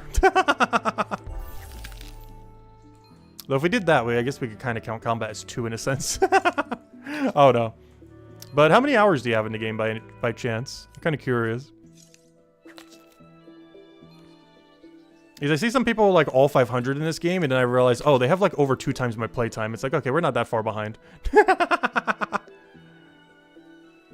Like, I see they have all 500, and it's like, oh, wow, we're so behind. Then they say their playtime, and it's like, okay, we're not that far behind. 4K hours, 3,218 total, and 8,500 combat being 4. Nice. Oh, no, maybe we are a little behind then. Because I'm at 0 500s at 2,300 hours? Somewhere around there? Whatever this says. Not that. That was the potion from RuneScape. But yeah, we're at almost 2,400 hours at 0 500s. But we would be over level 5,600 by then. Because I kind of did all my levels pretty evenly. So we have like so little 500s, aka 0. Unless you count combat technically to some degree because it's divided so many ways. But not counting combat, we have 0 500s. We will have Forger in a few weeks. But we are not even at 2,400 hours yet. Because I believe the first person who maxed was at around like 6-ish thousand hours, somewhere around there. Like 6,000 something. Like the first person who maxed everything. And I'm not even at half that yet. Like half that playtime. Because the last 10 months, we haven't really been playing that much other than just resetting dailies. I played a ton in the first few months, and we've been playing, you know, a lot during this monument grind. But not counting those two, we've been playing pretty minimally. Like, the last 10 months prior to that, we're pretty much just checking our dailies. We did a few other stuff, like, you know, whenever there's a Monday new quest or stuff like that, we obviously went over and everything. But the last 10 months has been pretty much just doing dailies, in a sense. Urksum, okay, yeah, Urksum had 5,600 hours. So we're not even at the halfway mark yet for what the first person who ever maxed, which I assume is one of the more efficient ones. So one of the more efficient players, we're not even at the 2,800 halfway mark yet for them maxing. Which means we still got a ways to go. Now, counting Stonewall Hill, that's like 3,000 hours I still have to play. And that's assuming that we've been efficient. Though for most things, we haven't been, like, inefficient for the most part. We've been decently efficient at most things.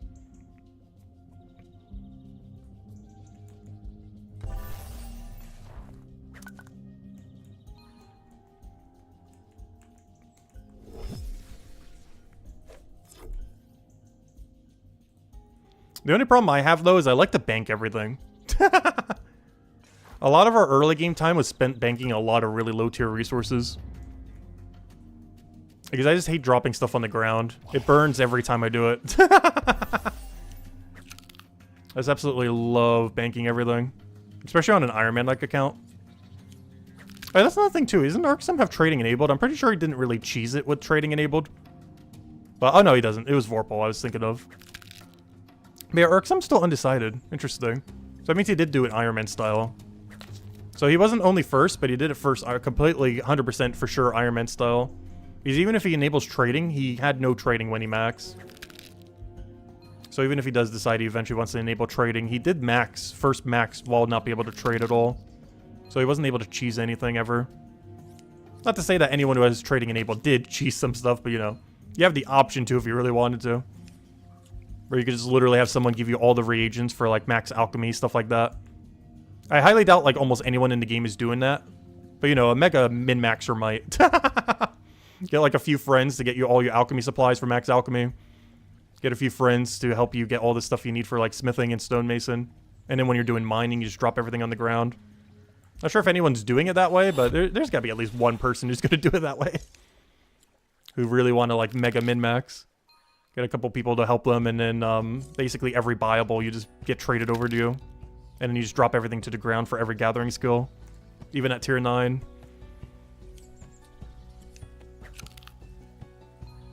Because that'd be the quickest way to do it, but I highly doubt anyone's doing it that way. You need to have some people that are like absurdly willing to help you with that.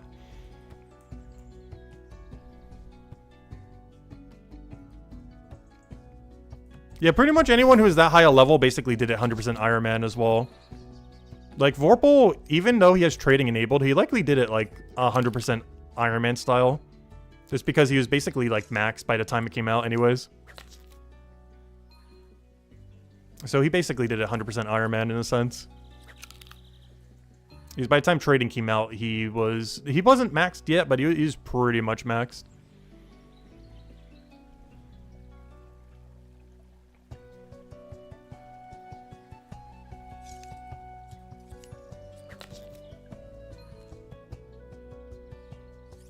But yeah, we're not even halfway to max, I don't think.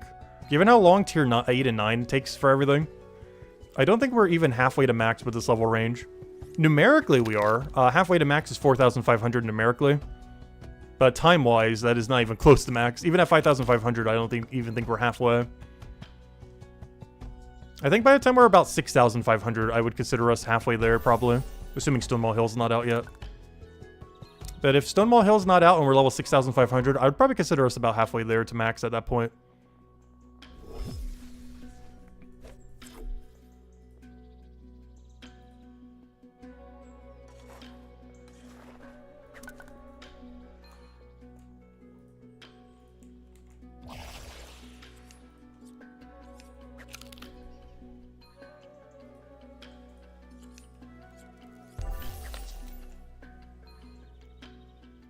Yeah, it's good to know. We're not that far behind. Whenever I see like a mega high level player, that just means generally they played a lot more. Because sometimes I see that, it's like, wow, we've been so inefficient. But then I like check playtime, it's like, okay, yeah, we're fine, we're fine. We just gotta play more at some point. Though I'm not sure how much I'm gonna be able to play while I'm away though for the few months trip I'm going on this summer. There's a good chance I'm going back to literally just doing bare minimum dailies. But the time between we finish Forager grind and the time between I leave, I'm probably going to be doing a ton of AFK combat. Not with the better potions that we're getting now, but with the other ones that we're getting at tier 6, tier 7. Well, mostly tier 6. I can't do tier 7 yet. I might even make the tier 5 ones if I really want to do it a little bit more, even though it's pretty bad alchemy XP, but I already have them banked, so why not? I won't buy anything extra, but I might use what we already have up to all the tier 5s. XP rate for it's not great, but it's free AFK, it's 100% free AFK combat. Even though the alchemy XP is kind of meh. But it's still alchemy XP, just a bit less. Like half as much as we could realistically get per hour if we did a real method. But it would give us free AFK potions, so it's kind of worth it since we already have it banked. If I had to buy any, 100% wouldn't be, but since it's already banked, you know, making what we have banked would be fine. I actually kind of want to go check the bank to see how many that is. Like, if I was to hypothetically make every tier 5 and tier 6, how many hours of AFK is that? I'm going to do the math on that right now. Because I'm probably doing that over the next 2 months to some degree, though. The problem is I don't think I have enough to last for 2 months. Not of tier 5 and 6. I would have to get to tier 7 for that to work. But I don't know, getting 36 alchemy levels isn't that hard. All the forger stuff we already have banked for it. It's just the in-between levels that's the problem.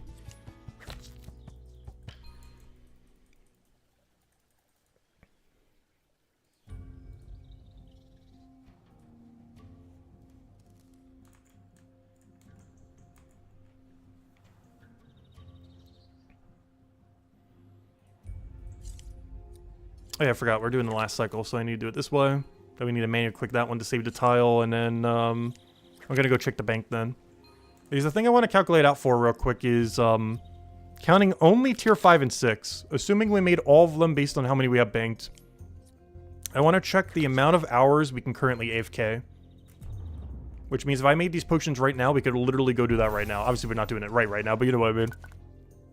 Like, we're not counting having to make the potions. We could just immediately do this. So let me double check where those numbers are. So we'll do this. Withdraw. Potion rage. And so I need to check 2 things. My bell plant, which is at... Wow, we have like infinite of this. So I have infinite of 5 and 1386. So we have 121 and 378. So we're bottlenecked by pondweed. That's fine. Let's do some math. 378 times... what's tier 5? Let me just double check, just to make sure. 6. So times that by 6. That's the same as the RuneScape one. Alright, so that's 2,268. But then we take the other number, which is 121 times 7. And now we add those two together and divide it by 60. So we take that number of 847, times it by 2268. We get 3,115. We then divide that by 60 for hours. And we have 51.9 hours. So you can say almost 52. Basically counting all the other in-between time and everything. So we have 52 hours of AFK. If I was to process everything we can currently do at our level range of alchemy, we would have 52 hours of combat AFK. That's not too bad. Though for AFK and enough, I could use that in like a week. Is the only problem with that. That's only like a week of AFK if we like mega AFK'd. But yeah, we have 52 hours banked. Based on potions that are worth making that we can currently make at our exact alchemy level. That's obviously not counting tier 7, 8, or 9 that we'll have banked, but can't make yet. But just the what we can currently make that's worth making. We can make 52 hours of AFK combat right now. That's not a lot, but, you know, it's more than nothing. And those potions wouldn't take that long to make either. We're talking like a few hours to make those potions for 52 hours of AFK. Because we already have everything banked. It's just a matter of making them into potions over the few hours. So that's not too bad.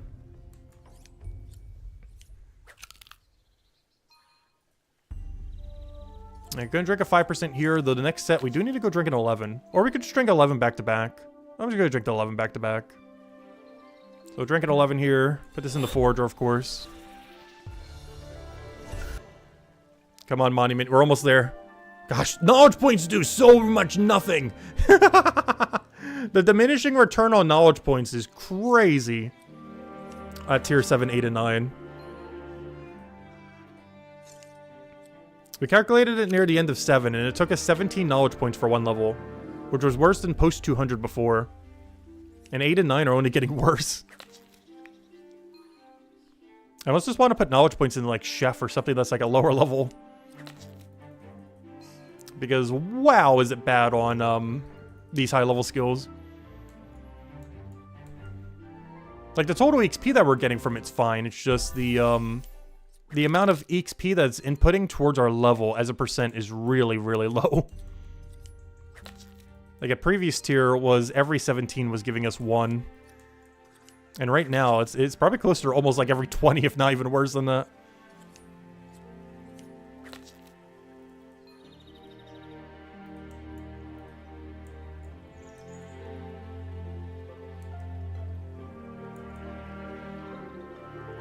Though that's not counting XP pop bonus, though.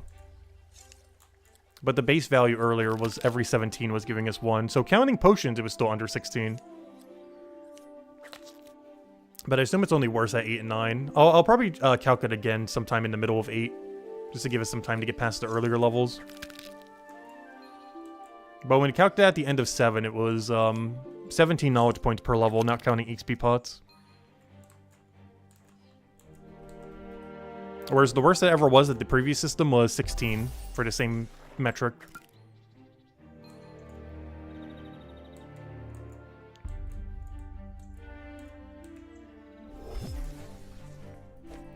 Oh, so are our bounties ready? Let me go see if we have another legendary fish. No. Sad. But I'm not really doing fishing bounties anymore, but you know, if we see a legendary fish, we'll go get it. If nothing else, we can keep them around so they can swim next to us. Little cosmetic fish to watch. Populate the pools a little bit more. I almost want to just keep those tasks running the entire time, just so we have a bunch of random fish. Especially if you can stack multiple of them and they start adding like 2 of them to the pond. Just have a bunch of goldfish swimming around our ponds as we do all of our skilling.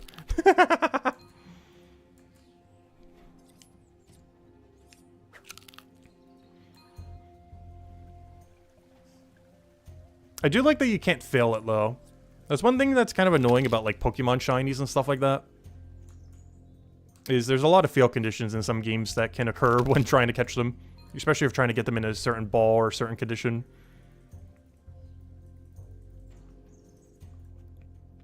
But luckily, these fish, they can never flee from you. Like, you can never fail this bounty task. I can leave this bounty task here for, like, a whole month and still come back to it later. And that fish trying to run away from you will never fail this. Like if you spook it too many times or anything. Or I don't think it can. I haven't seen it happen yet. Like the fish can get spooked, but all it does is walk away from you. It doesn't actually like ever fail the task. At least not currently. Like it still tries to run, but it will never run so hard that you just like lose your bounty.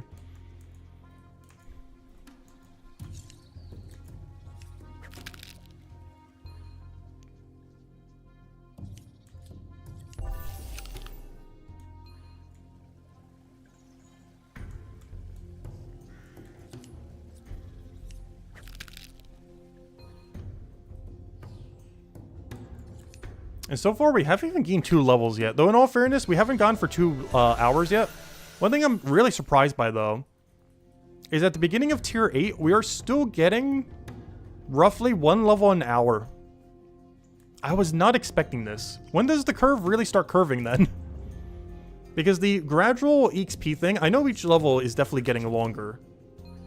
But, like, barely. Like the curve is so weird. Maybe we'll really feel it by Tier 9. Or maybe the later part of Tier 8, because we're still kind of early in it. But I am still pretty much getting 1 level an hour. And what we're doing isn't even the most efficient thing we could be doing for XP right now. That'd be doing kelp with the standard beach loop. And the reason I'm not doing that now is because we want these supplies. But obviously we will go there at level 15 when we get the shell upgrade. I won't go there for just kelp, but shell plus kelp is 100% worth it. Technically, it's better to go there even just for kelp, but I want these resources, so we're not going there yet.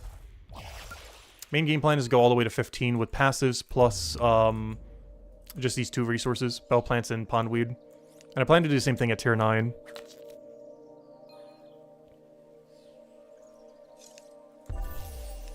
The only problem with doing that at Tier 9 is I do somewhat need the best healing pot in the game. The only reason I don't feel too paranoid about getting a ton of this, though, is I have a ton of Tier 7s, which are half heal minuses. They're 48% heals. Those are amazing. They're already good enough for a lot of things. But the other reason being is when we train combat in Hope Port, we will be gaining wall plants constantly while doing it. And since we're constantly gaining wall plants while killing Death Crows, those will all be tier 9 wall plants. So I'm not too concerned about it. As if I feel like I need a ton of healing pots, we're just going to get it while we do Death Crows while doing combat for Hope Port. And we can kind of see about how many that ends up giving as well. Because we saw what it did at this crow range. Because however many tier 7s I have is basically how many I got while doing crows. So I'll go check that in the bank after this. Because that will give us a good idea of what one tier of combat is for Death Crow. Because that number is only going to keep going slightly up.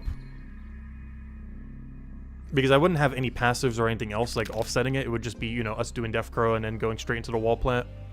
So whatever we have would be the full amount. So I'm going to go check in our bank because I didn't think about that. Whatever my current wall plant is at tier 7 is roughly how many wall plants I would get for every single time we have to kill Death Crow.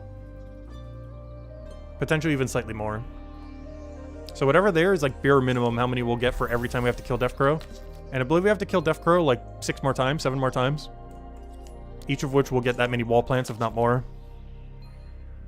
All of tier 9, of course. So even if I grab 0 of them, though we'll grab for first time bonus.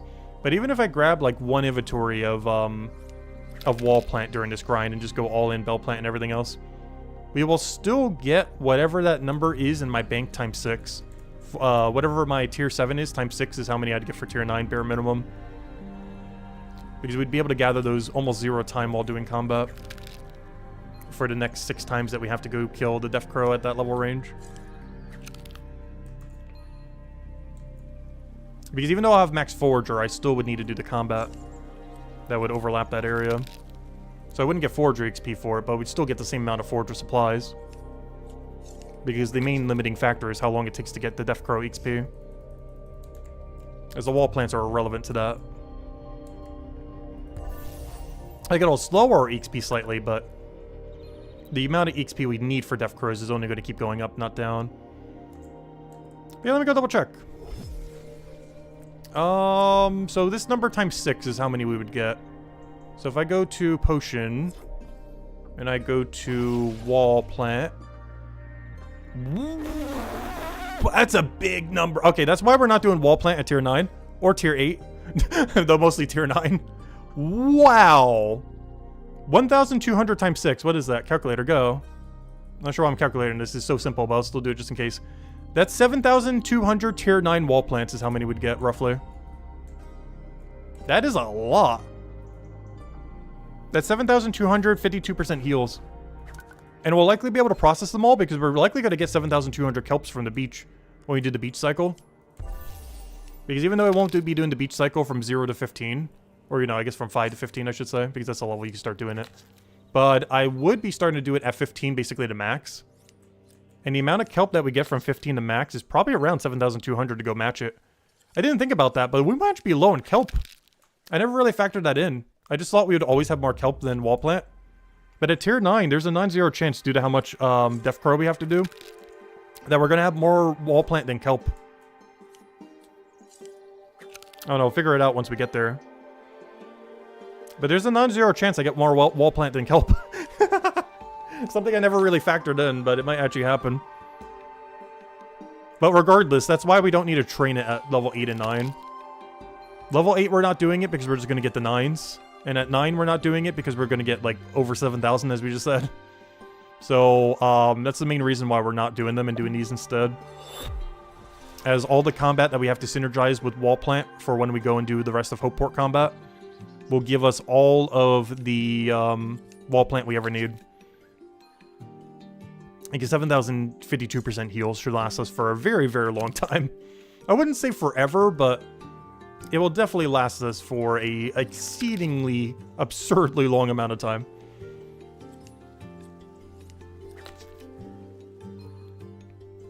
And of course, that's not even counting every other tier.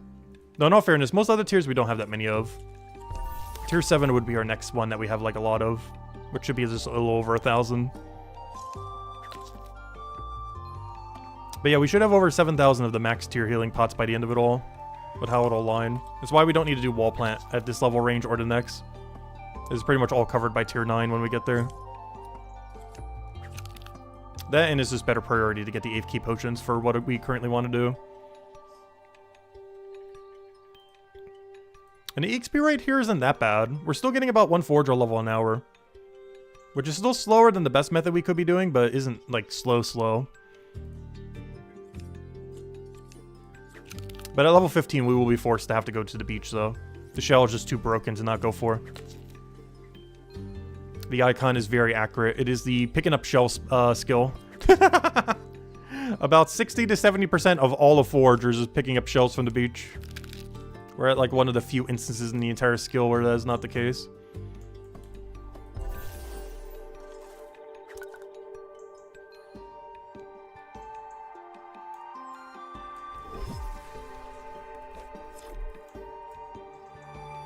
So I like how we're starting a bone pile every single time on alternating sides.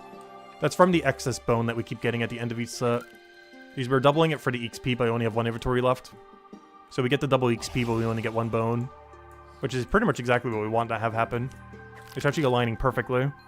That's why we grab the extra bone spike to make sure that the second one goes onto the ground. Because if I don't, then we're just both going to go into the inventory. But it allows us to claim double the XP without, you know, needing to worry about it.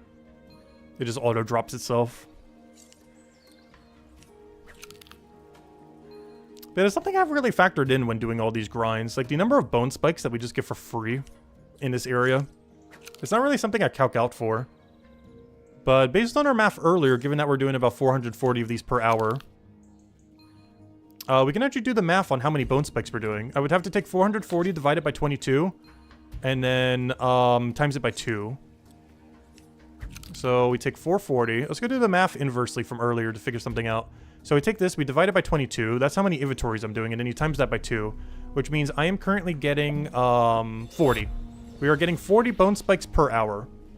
Which doesn't sound like a lot, but that's while doing bell plant at the maximum you can possibly do per hour. The bone spikes are just free on top of that. We have 40 bone spikes per hour, which is obviously a low number, but we're getting them pretty much, like, passively in a sense. Like, they're almost 0 time. Not exactly 0 time, but they're very close to 0 time. In all fairness, bone spikes have pretty much always been like that. The previous location that they were in Hope Forest was extremely free as well. They were like 1 tile from a bank, just completely surrounded by bone spikes. But yeah, we're getting 43... We're getting 40 free, not 43, but 40 free bone spikes per hour. That's not too bad. It definitely starts adding up, given how many hours we have to be on bell plant. I guess something I'm not even factoring into loot that we're getting. But it starts to add up over a long period of time. Like, if you do bell plant for 5 hours, it's, you know, almost an hour's worth of spikes. Maybe not a full hour, but, you know. It's like, it's not bad. It's like 200 spikes in 5 hours. Obviously, way, way less than if you just went for Bone Spike, but it's never worth doing Bone Spike only, unfortunately. There's no point in Gatherer where it's worth doing Bone Spike only. There was in Botanist, or there's no point in Forager where doing Bone Spike only is worth it. Whereas in Gatherer, before it was changed to Botanist, there was. That's the only weird thing with a lot of bones now. Is the only realistic time to do the Bone Zone is level 47 to 50, or, you know, 47 to 0, however you want to look at it. That's the only time where it is viable to do the Bone Zone, which is doing the loop over here to get every bone except for the goat horn. Which is very weird compared to how Gatherer was set up, where half the skill was picking up bones, if not even more than half. Which is a really weird ratio as far as bones now, as you get very, very little bones from Forager. But you got a ton of them from Gatherer. As they were almost always the optimal thing to go for in Gatherer, but they're almost never the optimal thing to go for in Forager. There's like 3 levels where they're not completely trolling to go for them. Unless you're doing some kind of wide path. But as far as targeting bones, there is 3 level range right at the end of the skill, where grabbing them is not that bad, because you could grab max level Femur, max level Ram Horn, max level Bone Spike, and max level Shark Jaw all at the same time. And that's the only 3 levels where it's worth it. And you get access to Pondweed and then start doing Pondweed. We did it yesterday. But it's really unfortunate because Gatherer, or, you know, Gatherer before change to Botanist, like 90% of the skill, maybe like 80%. Like 80% of the skill is picking up bones. But now in Forager, less than like 5% of the skill is picking up bones. It went from more than half the skill to like over 10 times less than that. Which is quite the drastic shift, to say the least.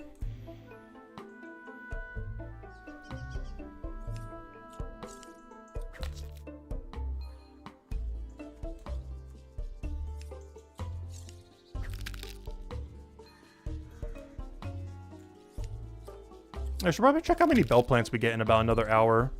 Because I believe by then we should almost be even for our main goal of the stream. But I might go for a stretch goal just to keep going. Oh, we'll see. It's just the only problem is our gameplay loop is not changing at all for the next like 2 days. So I kind of want to do a little bit of it off stream just to get past to our next loop. Whereas tomorrow we're going to be doing all the update stuff. We don't know what's happening in tomorrow's update, but whatever it is, we'll just go over all day during the stream. Do it for like 2-ish hours or so. Because I highly doubt it'll be like anything too crazy, but you never know. They might drop something out of left field in there. This is the first maintenance, or not maintenance, what would you even call this? This is the first quality of life update that they're going to be doing with knick-knack stuff since they're on a weekly schedule. Ever since they announced the weekly schedule, this is the very first one of that. So if there was one to have a little bit more than the others, I feel like it would be this first Monday one. But every 2 weeks now, they're going to start doing an update, like tomorrow's update. So we'll go over it for like 2 or 3 hours since I don't have as much time on Mondays. And I'll try not to do any Forager during it. We might do some, because the update might not have enough to mess around with. But I'll try to prioritize whatever the update stuff is. And then by Tuesday, we're all back into the Forager grind. And hopefully by Tuesday, off-stream, I would have grinded to the point that we're at our next grind, so we don't have to do this again. I might be doing this a little bit on stream tomorrow, but by Tuesday, off-stream, I'm hoping that we grind to the point where we could be at the next gameplay loop. Only problem is the next gameplay loop is the one that we're stuck in the longest, of course. Which is, we're going back to the beach. Just with the lower level starfish. But we'll have max level kelp for our level range and max level shell. It's only the starfish that won't be upgraded. And I guess technically the monument piece. But the monument piece is just for the drop for the extra little bit of XP. Who knows, maybe we'll change up the cycle a little bit. I feel like every single tier we keep changing up the cycle some. Maybe we'll do it again around this tier. Oh, I meant to drink it after. Well, I guess we'll have it now. I thought we were already at the refresh. We weren't yet. What I should have done is waited until the next set, but I didn't realize that these were not taken yet. Also, next one we gotta go drink an 11% so we can go use that knowledge point. Honestly, that one should have been 11%. Not gonna cancel it for that, though.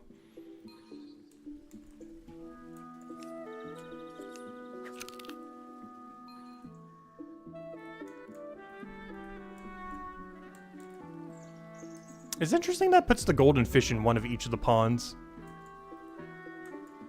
I thought it would only spawn it in one location, but spawning in every possible location that they can go into. We were never able to notice this on the other two because Manta Rays and Gennards only have one spawn location. But because these have two, they actually put it in both.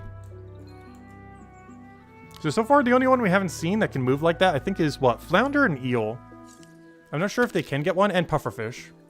Those are the only three we haven't seen a legendary for, assuming they even have one. Oh, yeah, that reminds me. In 50 minutes, we gotta go check our AFK activity. Or our venture, I mean. Go get our free fishing level. Our free fishing level of the day coming in. We're getting 2.2 million per day. Which means every other day I'm getting a free fishing level. And today's the free fishing level day. Ventures are just so strong. I would not be surprised if they nerf them. I don't want them to nerf them. I think because how minimally you can take them per day, that they're fine. They just become a required daily in a sense. But I really hope they never nerf Ventures. The XP rate for them. They are kind of broken beyond belief, but I don't think they should be nerfed. Just because of how little you can do them per day. Where are we on leaderboards now? Good question. Also, hello, Blaze Endo. Welcome, welcome. But yes, as far as leaderboards, we have finally cracked top 50 again. Oh, wow, we even just took 48th.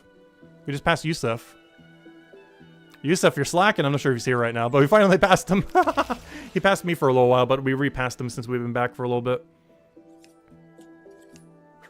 Can't remember when he passed us, but during all this forager grind, we have repassed him. Because he passed us when we weren't really playing too much for those 10 months, where we were just mostly keeping up with dailies and, you know, whatever new content was. But our forager grind has repassed him. But yeah, we're 48th right now, overall. And where are we on the Iron Man leaderboard? As far as people that committed to Iron Man. Or Lone Wolf, whatever you want to call it. We are currently 1, 2, 3, 4, 5, 6, 7, 8, 9, 10, 11, 12, 13, 14. We're almost 14th. Oh, that'd be crazy if we ever passed Miles ES. They haven't been playing for, I think, almost a year. They kind of quit out a little bit. They kind of burned out, I think, after the Chronopolis grind. Because they really liked Merchant and a few of the other synergies there. So they kind of burned out after that. But yeah, we're almost past Miles ES.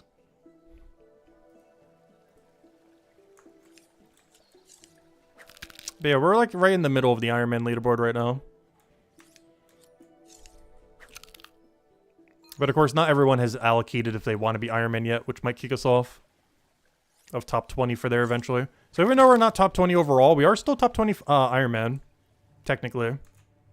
At least until everyone allocates what role they want. Which case maybe we won't be anymore. But I feel like more people would enable trading than not enable trading. But you never know. My game plan for that at this current moment in time, though I haven't committed to it yet. Similar to all the other people who haven't committed them. But I'm going to make my middle file a early game Lone Wolf. So if we ever want to have a low level Iron Man, we can play it. And I'm going to make our Hammer Mage all the way to the right probably have trading enabled. Just so I have one account that has the experience of trading. That is likely my game plan. I just haven't committed them to it yet. Because I'm still in that waiting period like many other people in the game who haven't decided yet. I just knew for sure I wanted Iron Man on our main. But our two side accounts I have not allocated yet. But my current game plan most likely is middle profile Guardian becomes our low level Iron Man. And our Hammer Mage becomes our trade enabled account. Is likely how I'm going to distribute it. I just haven't committed until we know more info about how that's going to work in the future. Because I'm not sure if I otherwise want to make both of them Lone Wolf or make both of them trading enabled. But based on my current plan, one would be trading enabled and one would be Iron Man in case we ever want to do early game Iron Man. And I want to have at least one trade enabled account because, you know, in case we ever want to mess with the economy or something. In case trading is ever worth it in the game. I want to have at least one account that can mess around with it. It is technically a mechanic in the game, even though I generally don't like trading enabled accounts in MMOs. There's just so many things that you can start cheesing when you have trading enabled. And even if you're not using any of those methods, you know, like, the suspicion of that it being possible is there. Like, we could literally just get everything from Max Alchemy, you know, Chef, everything else. It just feels weird. Like, obviously that likely wouldn't happen, but, you know, there's a lot of weird things you could do with trading. I just don't want to have to deal with. But having one account just for, you know, experiencing it would be fine. Or we'll play it mostly like an Iron Man, but if we ever want to do anything trading in any way, we can.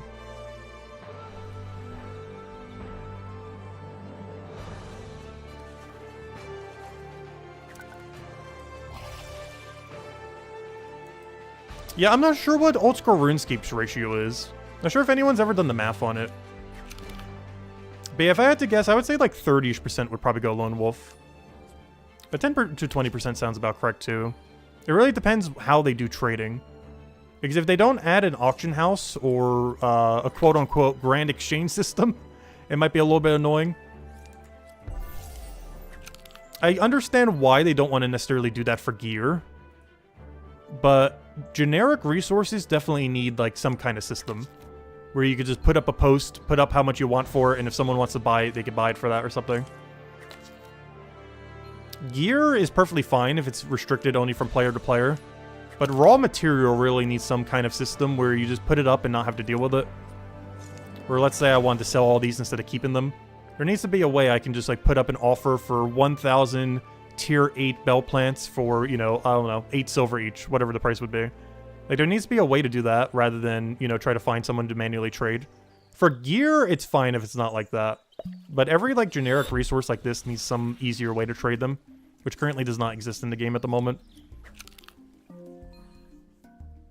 Like, there should just be a location where you could just dump these, put them in for a price, and they just auto-sell themselves at some point. for whatever the market's at the moment.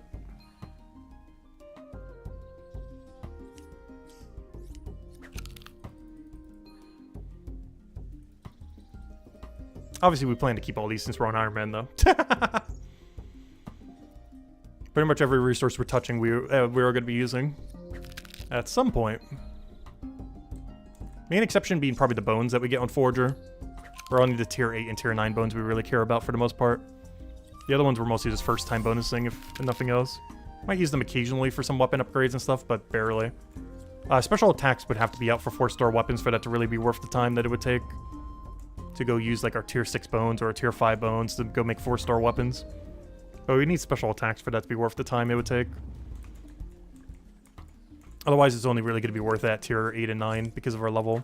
And maybe tier 7 slightly.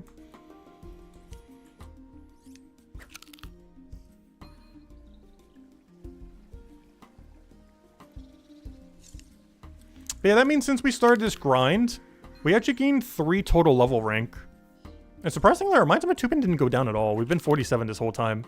No one has passed us. I haven't been gaining any Minds of Matubin levels, so we haven't been going up. But we haven't been going down either. But our total level has gone up by like 3 or 4 ranks since we started this. Since we went from pretty much just checking dailies to, you know, actually grinding.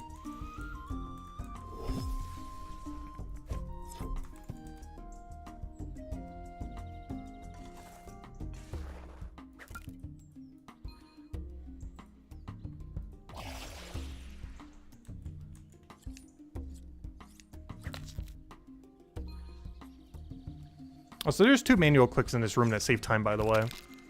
Whenever I'm lazy, I don't do it, but... it's the manual click to be on the side here, so you don't waste the tile, and then the other one over there. As it paths you weirdly through the stairs that waste some time. I'm generally not always doing that, but it is worth it to always do. I just can't be bothered every time. It saves less than a second.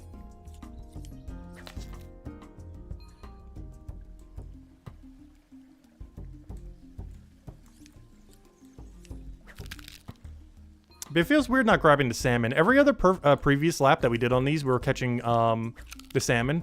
I would be doing that if I was level 40 fishing, though. So maybe by the time we do it on final tier, I'll start catching salmon there again. But I already have all the tier 5 salmon I think I need at the moment from when we did it in the past.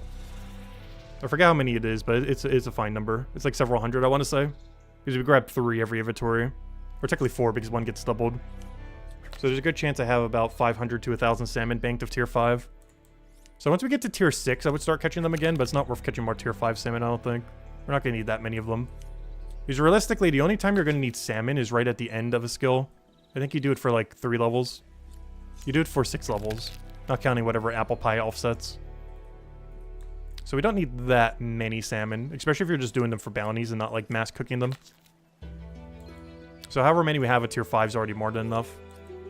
But if I do get to tier 6 salmon before we get to this grind, or, you know, by the time we get to this grind at tier 9, I will start incorporating catching them again. And we'll start grabbing 3 of them, which is technically 4 every cycle. It's a little bit worse Forger XP, but we'll be getting some good cooking XP for later that we don't need to worry about banking. Especially if we can get a task 4 off the board, since it's right there anyways. But at that level range, I would. But prior to that, we won't be. But once they're tier 6 and we're at this area, I'll probably go back to taking a couple of them. At least until we get a couple hundred, if nothing else. It's just not worth it at tier 5 at the moment. Because I'm pretty sure I already grabbed too many. For how many we're realistically going to need at that level range at tier 5 cooking.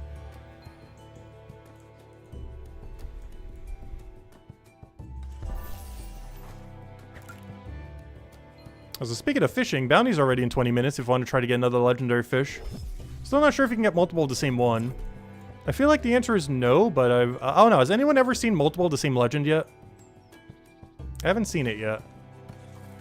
But just keeping one of each is for the fun of it, since I'm not really doing anything bounty related. I might just so we have a bunch of golden fish fishing around, or, you know, swimming around. Decorate the ponds a little bit with some goldfish.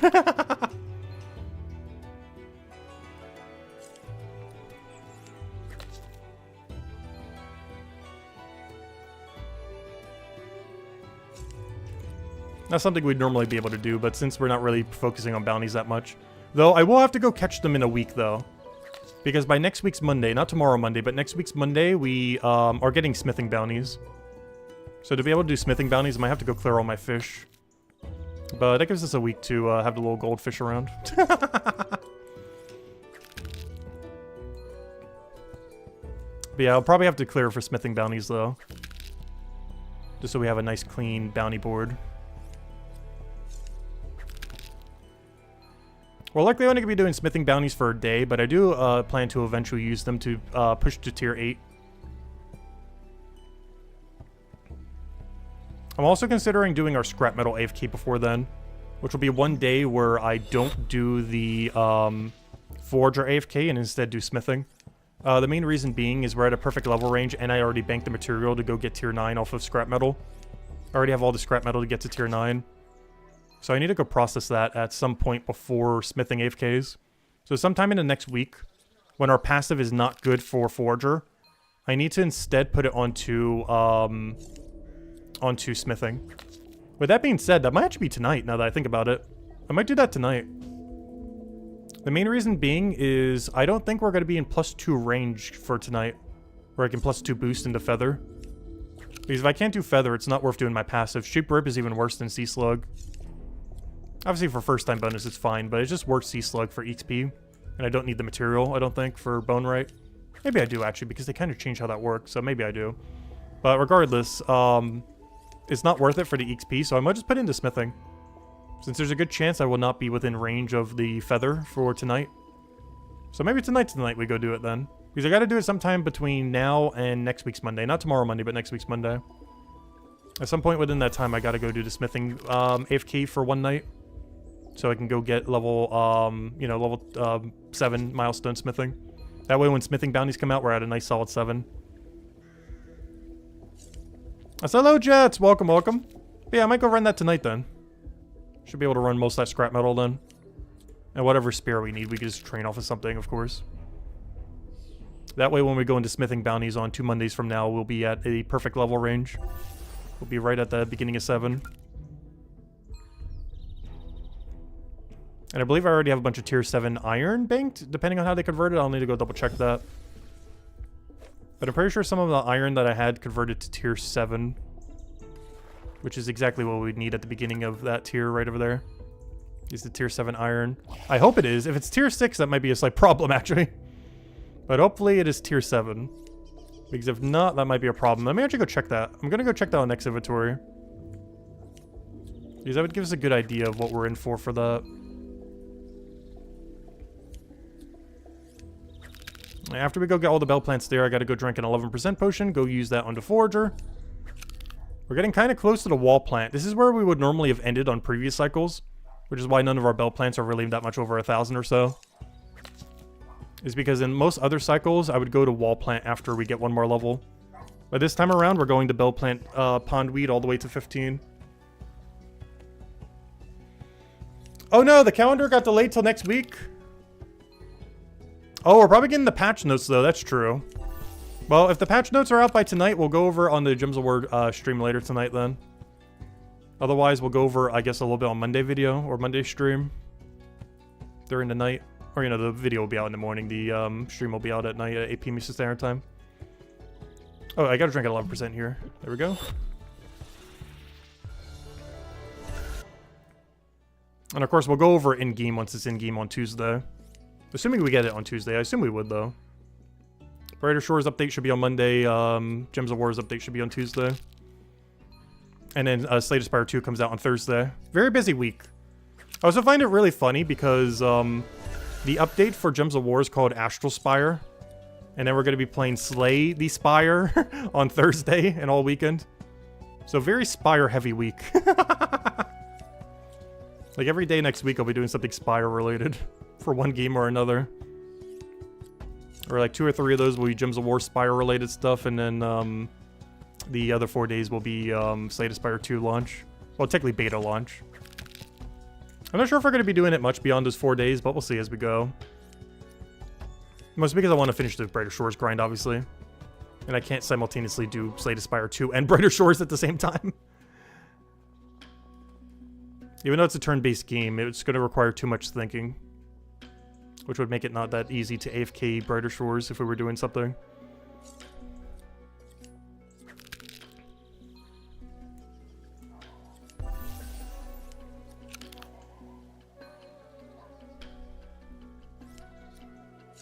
Because my plan for Slay the Spire 2 is win once with every character, and then, assuming it's implemented in the early access, which I assume it is, get to max difficulty on our favorite character. Which might just be the Silent again, but I don't know, maybe one of the newer ones we'll find more enjoyable. But realistically, it's probably the Silent. Which is like the poison, heavy defense kind of character. Also has some really interesting Shiv build stuff and a discard kind of mechanic. Not sure what else it's getting in Slay the Spire 2. I've actually been avoiding most spoilers for the game. Not that, like, anything can really be a spoiler. But I'm trying to go into like all the new cards pretty much blind. Aside from the 2 trailers that they've showed, I have not seen anything with the game. Like all the stuff they've been teasing over the last year and stuff. Like, we're not going in like completely blind, but you know. Like, I don't know what any new card does. So we'll find out as we go through. Because even though like 3 or 4 characters are going to be repeat characters from the previous game, I believe their kits are way different than they are in the Slay the Spire 1. So both games can kind of stand on their own. Where Slay the Spire 2 doesn't really detract from Slay the Spire 1 in a sense. Which is one issue that Darkest Dungeon 2 ended up having. Like, both of them felt too much like a different game. Whereas Slay the Spire 2 is pretty much just Slay the Spire 1, just with different balance and some new characters and your enemies being different. But if you still had a favorite character, you could still play them pretty similarly, I'm pretty sure, to how they play in Slay the Spire 1. Like, several things would be different, but, you know, you'd still probably have, like, discard decks and poison decks for things, and Shiv decks for, like, the Silent. You'd probably still have, like, mega block decks and mega hit decks for, like, the Ironclad, stuff like that. Like, the theme of each character would still be intact, even though a lot of their cards would likely be different.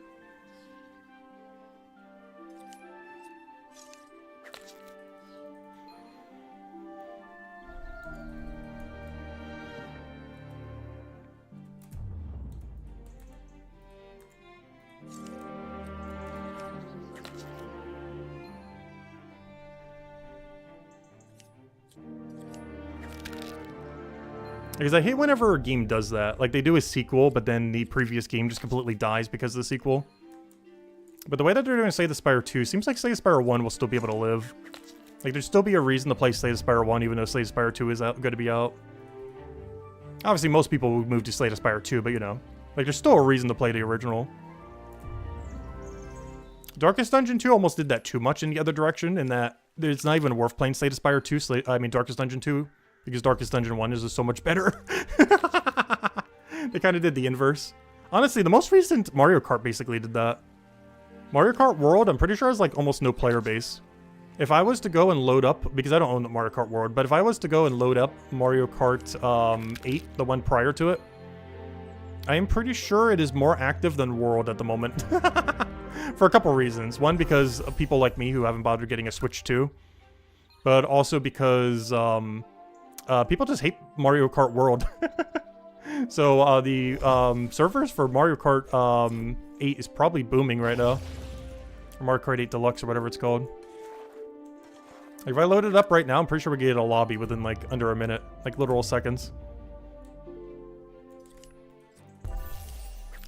Or as you did the same in Mario Kart World, it would probably take you like multiple minutes to get a lobby that's actually full.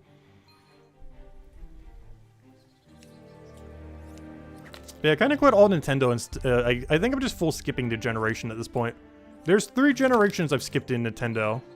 The 3DS era, the Wii U era, which honestly were both technically the same time. So the 3DS/Wii U era, plus the Switch 2 era. I'm pretty much just full skipping. I'll come back whatever they name the Switch 3, though. They'll probably call it something completely different. But I'm just gonna full skip it again like the Wii U era, most likely. Because so far they haven't really announced anything like really good for Switch 2. Mario Kart World was pretty meh. The next Smash Ultimate, or whatever they're going to call it, hasn't been announced yet. And that's probably not worth getting a Switch 2 just for that. Next Fire Emblem game looks nice, but, you know, you can always play it after the fact. You don't have to play it, you know, on Switch 2. And I don't know, what else is coming out? Like, almost nothing. Like, they have so little enticing games. Because I generally don't really tend to play platformers, or at least, like, I wouldn't get a console for it. Like, you know, like the DK one they have. Or if they release, like, an amazing Mario platformer, it'd be like, okay, yeah, that's a thing. But, you know, I wouldn't really play it that much. I still haven't played Mario Odyssey. I actually own it, but I've still not gotten around to it. Even though that is probably considered, like, one of the best 3D, if not the best 3D Mario game. My personal favorite's still been Mario Sunshine. But I'm pretty sure Mario Odyssey is considered the best of any of the 3D Marios at the moment. And I still never played it. I did get it in some kind of bundle for like 30 bucks at one point. But to this day, I still never played it. And the only reason I did that is I needed another controller. And the bundle with the controller basically made it so the game was only like 30 bucks or so. So I was like, yeah, why not? I'll play it eventually. Here we are several years later, still have not played it. Because I figured I'd stream it, I just never had the time to get around to it. And generally, I don't really play platformers that much. Like, I still haven't played Silksong yet. We did play, what's it called? Why do I forget its name? The one before Silksong, Hollow Knight. We did play Hollow Knight. But we only did basic ending. And one of, like, the mega bosses at the end. Just for the fun challenge. But I never did do all endings or anything. I just never really get that invested into platformers. Like, they're fun to go through, but, I don't know, it's not really a game I would, like, grind or 100% normally. Like, they're fun to try out for the sake of it, but, I don't know, I never really get, like, that invested in them. Compared to other genres.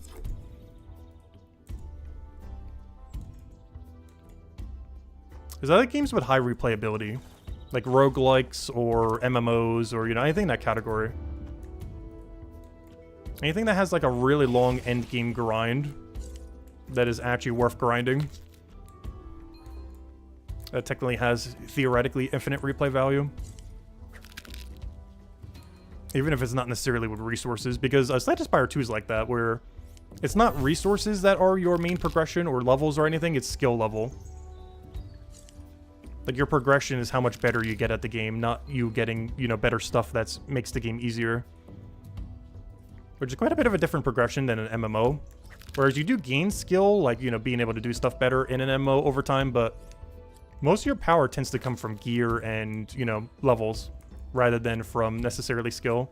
Like, obviously you need some base level of skills for some bosses and other stuff in various MMOs. But most of your power is coming from gear and levels, not from your skill level. Whereas in something like Slay the Spire 2, like, all your power pretty much comes from your skill level. Like, how good you are at the game, not your, like, actual levels of anything, or your gear or anything.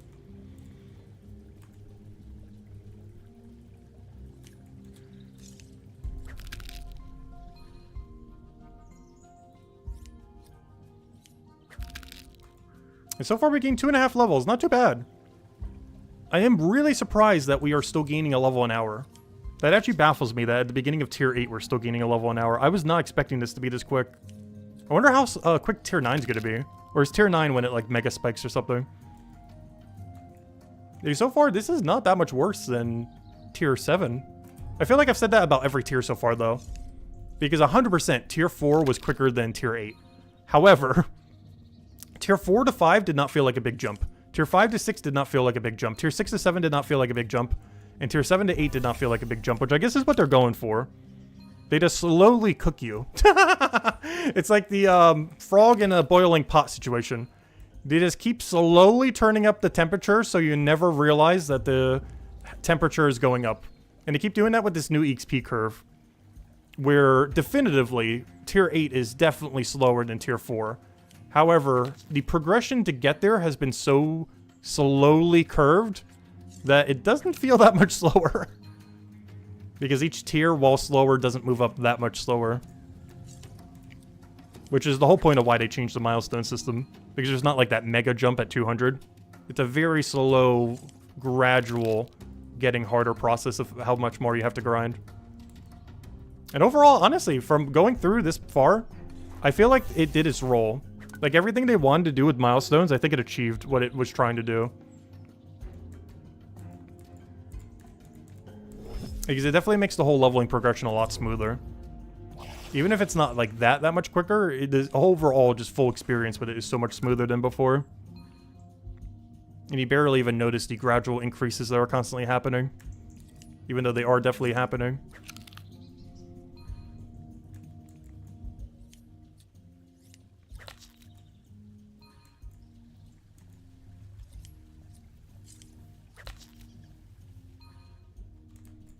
Though I do believe at tier 9, we 100% will not be able to gain a level an hour. There's no way. Based on the math that someone in the room said earlier when I was like AFKing this at like tier 6, there is no chance that we are going to be getting a level an hour at tier 9. At the beginning of tier 8, yeah, it's still happening. Who knows, maybe even at the end of tier 8. Because we saw how many monument pieces we needed. They only moved from like 500 something to 590. Like that was barely a jump at all. I was expecting to go to like 700, 800, even more. But it moved up like 60 or something.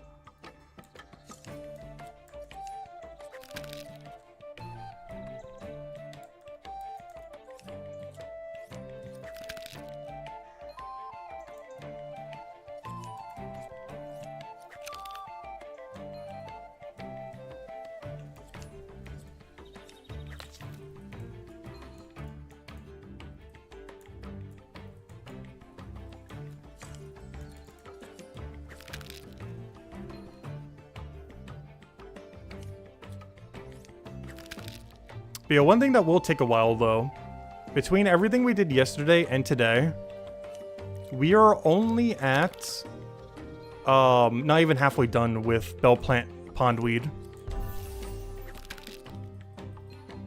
Because we're doing it for such a longer duration. In past level ranges, I would have stopped at 7, which means we would have stopped, you know, pretty soon.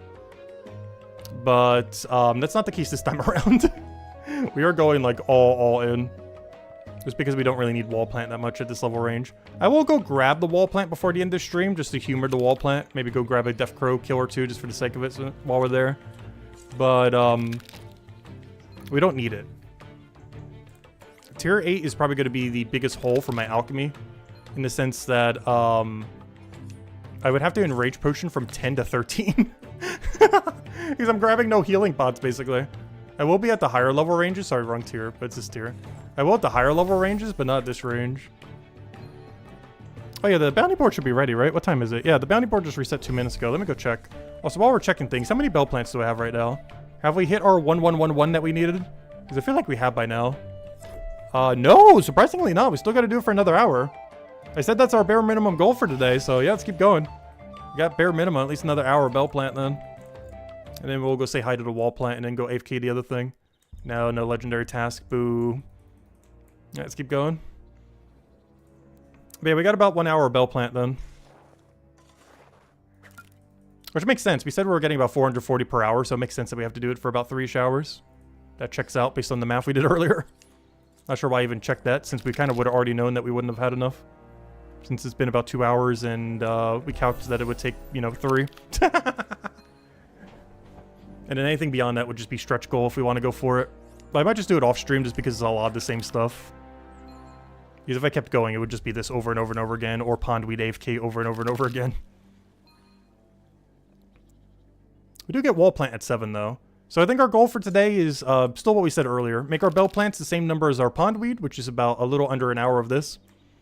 And then we'll go say hi to the wall plant while doing a few kills on Crow, I guess, at the end. Just since we technically will gain access to doing that again. I'm not going to farm those, though, like we would at other level ranges. But, you know, we want to grab more than none. We'll grab, like, an inventory or two while we're there. Maybe, like, 1 inventory. Or we'll do a little bit of combat on the Death Crow with the wall plant.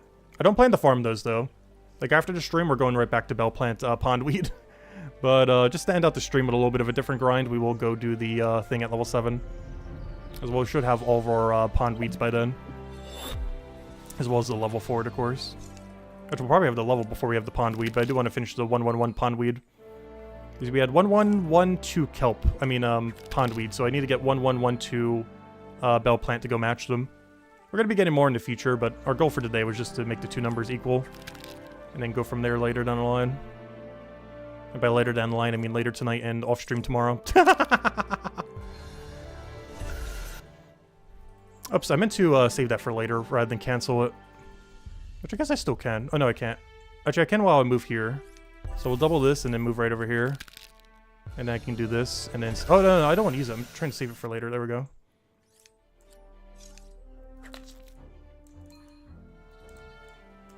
But that's the game plan. Go get bell plants till they're equal to pondweed, and then at the end we'll do a little bit of crow combat while getting wall plant. I will not be farming them at this level range, but we gotta get more than 0, so we'll go say hi to the wall plant if nothing else. Because we can't have literally 0. We need at least the first time bonus if nothing else. Like enough to do like 1 or 2 alchemy inventories. That does lead to a very weird situation though. We're gonna have a ton of pondweed tier 8. But no wall plants to go with them. Of course, worst case scenario, we could just buy them later. We'll know the exact amount that it will cost as well. So I guess we can kind of figure that out later then.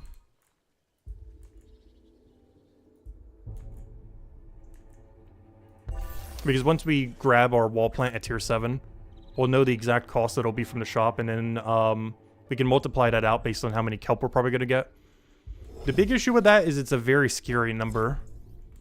That number is like 30, 40, 50 gold. But it would get us like 10 alchemy levels. Or however many, several alchemy levels. And of course it would get us being able to keep all the potions. Actually, what is... let me go check something. I'm not sure if this would be a good way of checking it. But if I do...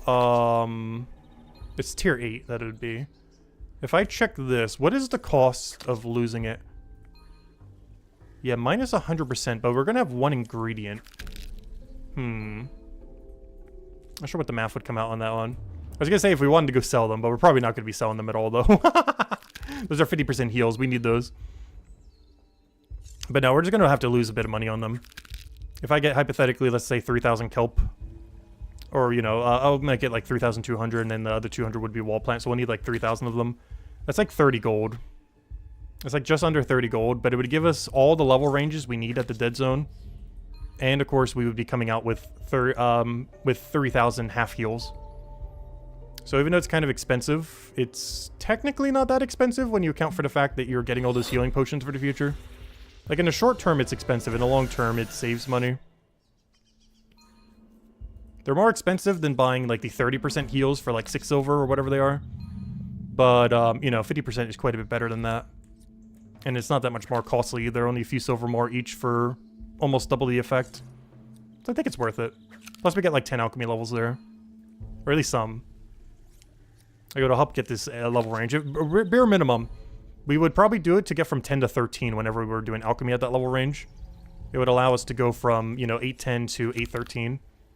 So maybe I would do that many then. Maybe not 3,000, but I would probably do it at that level range. Until making healing pots got us to Hope Forest pots, which we'd have all banked already. Well, other than the periwinkle, but those we'd have to buy anyways. Yeah, there's a lot of single ingredients we gotta buy. We'll need it for that healing pot, we'll need it for that. Luckily, we'll have all these already sourced. That's what we're doing now. Because everything for that Enrage potion is what we're grabbing right now. If we go click this, those are the bell plants that are literally in our inventory, and these were the pondweeds we were grabbing earlier. So we'll be able to spend 0 on them, which is nice. Not counting the 20 copper for the potion bottle. But, you know, no real costs other than that. Which is basically free.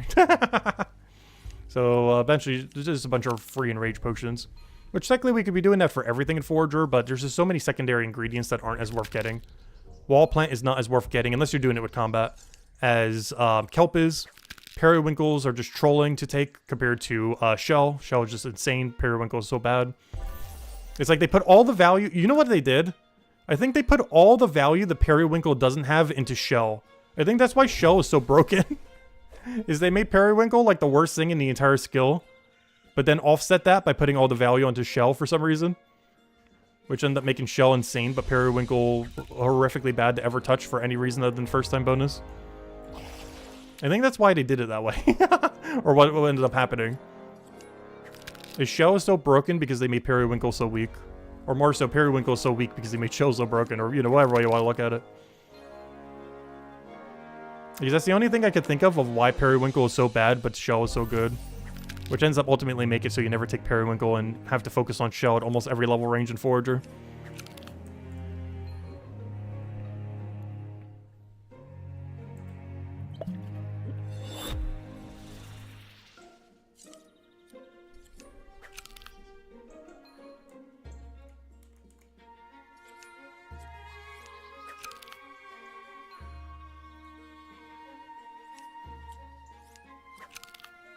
Don't worry, legendary fish. We'll catch you someday. Give it about a week. Wait until smithing bounties will come for you. I'm curious to see how smithing bounties are ultimately going to work.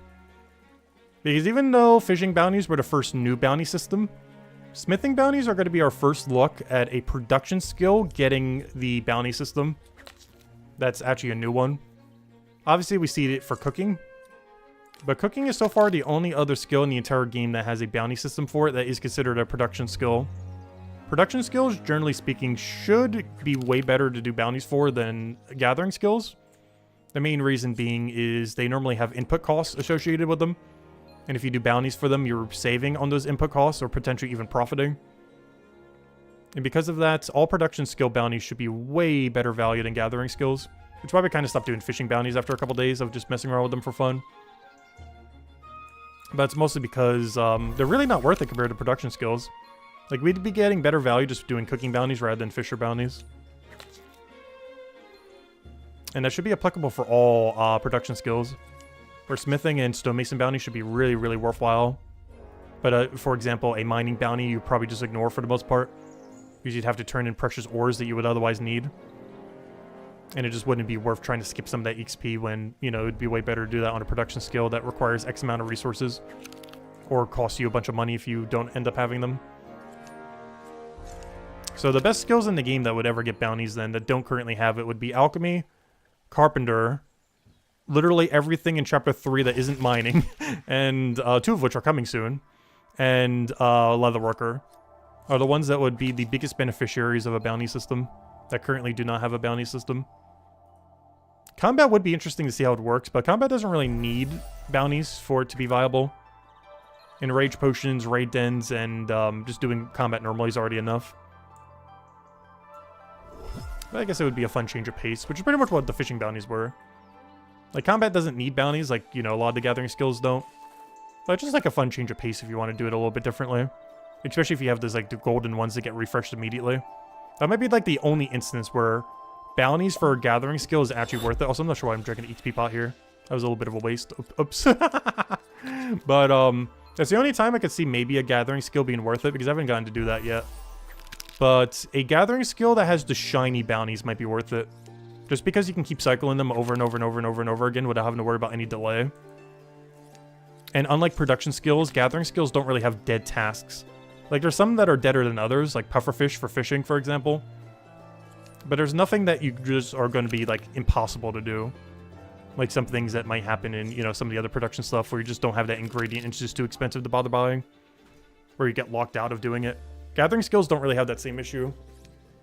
Fishing's a bit of a bad example too because of the pufferfish cages, but, you know, a lot of other ones you wouldn't really need to worry about that with. Like, if Forager got bounties, there's no dead Forager bounties. There's obviously bounties that are better than others in Forager. But you just keep doing it over and over and over again when you have the shininess for it, like at tier 8, for example, if they were out right now, which they aren't. Like, you just do bounty, bounty, bounty, bounty, bounty over and over again and never hit a wall, like you do in other production skills, because it's just not worth doing some of these tasks. And while some would be more worth doing than others in Forager, there'd be no dead task in Forager. Which is one of the main benefits that gathering skills have. Like, mining would be very similar to that, and even botanist to some degree. But Forager and mining are probably the best examples because they need no secondary anythings at all. Whereas Gatherer technically needs stakes for some things. Fisher technically needs cages for the pufferfish. So there are some slightly dead areas in it. But Forager and mining in particular, and I guess woodcutting too, all have no dead zones. Like, there's not a single task it could give you that'd be a dead end wall. It might be less efficient than some of the other tasks, but there's none that are just like a pure wall that you can't do or would cost too much to bother doing. So those are the 3 gathering skills that'd be kind of interesting when they start getting it: Forager, woodcutting, and mining. Is they're the main gathering skills that currently do not have a bounty system, that when you hit the golden bounties would never end up hitting a wall ever during the golden bounties. You can literally camp them all the way till your next milestone if you want to, without having to ever wait for them. Yeah, basically, combat bounties are pretty much just going to be like Slayer. I'm still hoping that they add some kind of benefit for using correct colored weapons, though. Kind of like how Slayer Helm for Old School RuneScape and RuneScape 3 ends up giving you better damage while on Slayer task. I'm hoping what they do is when you're on task for something, they increase specifically your elemental damage against the enemy to give some reason to actually use exploit the enemy's weakness. I'm hoping they give you like 30 or 50% extra elemental damage if you use the correct damage type. Just so there's actually a reason to keep switching your weapon. Because not counting any bosses they eventually add or anything like that, there's really not much of a reason to use anything other than your primary element as far as damage. So it'd be nice if combat bounties made it so if you did exploit the enemy's weakness, you got extra bonus damage on them to speed it up.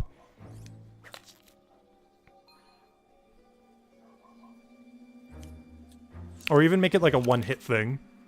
Or like the first hit that you do of the correct damage type against the enemy, it just does like 1/5 their damage or something. Like one big mega hit.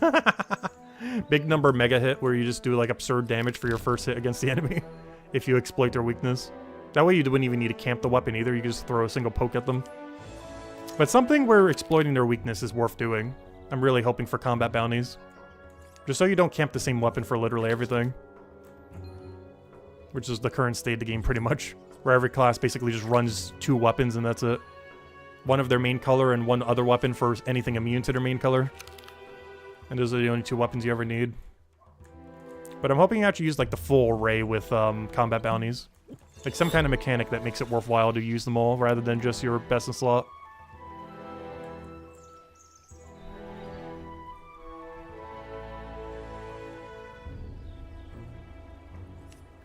Like this mace I have right now is a higher level than my 2-hand. Yet even against a yellow weak enemy, I would still be using my blue sword because it's so much stronger. Even though this is technically more powerful, in a sense, or you know, higher level and everything, it is not worth using this yellow weapon, even if the enemy is weak to yellow in the current state of the game. I would still get better DPS from this blue weapon that's a lower level than it. Both because of how 2-hands work, but also because of how our primary element works with boost potions.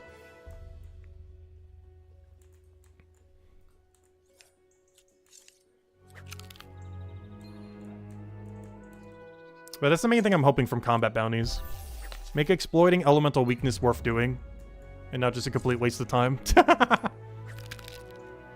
think there's only one enemy in the entire game, and it only affects Cryonite. Unless one of the other ones have some kind of weird synergy that I'm not aware of. But I think there's only one enemy in the entire game where using a 50% weapon, like, you know, one of those weird offset ones, is actually best in slot.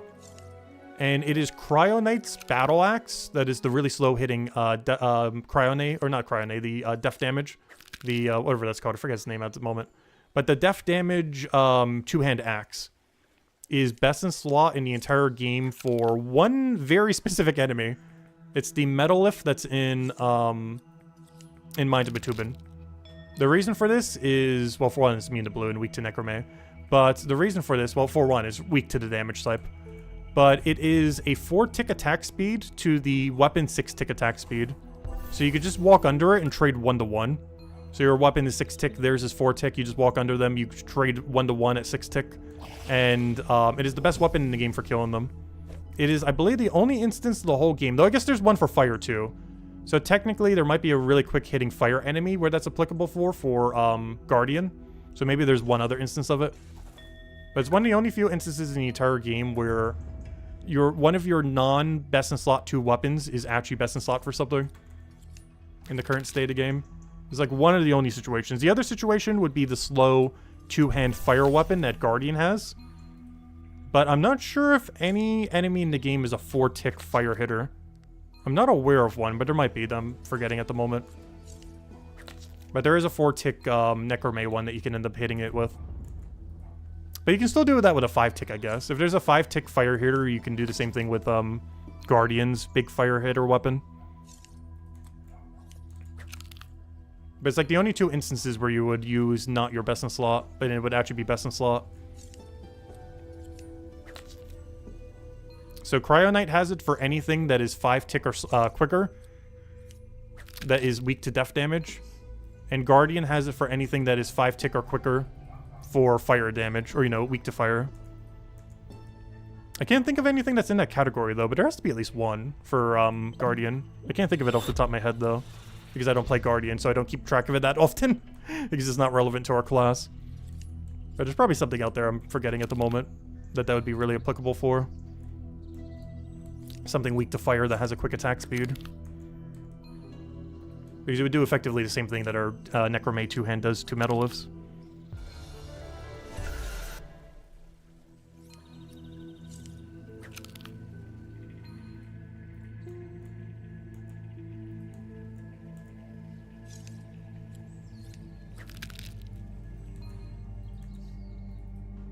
Any fire weak enemy you consider was the zombie, but still just use quarterstaff. I know, that's the problem with combat right now.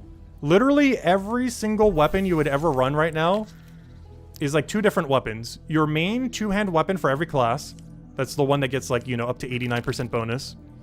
And one weapon that allows you to kill whatever the immune to green enemies are. Or, you know, whatever the immune to your primary color enemy is. And that's it. That's like the only 2 weapons you ever run. It's like the whole total. So I'm really hoping that bounties for combat ends up making it so you use all your weapons to some degree to exploit weaknesses. Because as it currently stands, there's just so many dead weapons. Obviously special attacks and stuff could help that too. But combat bounties can help a lot towards it as well. To actually give some reason to change up your weapon from your primary 2 or so. Hello, hello. We got the king over here. Been seeing him a lot during the grind. He was on Pondweed earlier. When I was AFKing Pondweed off stream, we saw him there. Which makes sense, we're both at the same tier of the grind. And now he's done with Pondweed and has moved to Bell Plant with us. But yeah, I saw him last night. I think we saw him on stream too, but last night while I was doing some Pondweed, we saw him quite a bit there. Since he was also doing Pondweed, and now we're both at Bell Plant, of course, because that's the next thing you would do after that.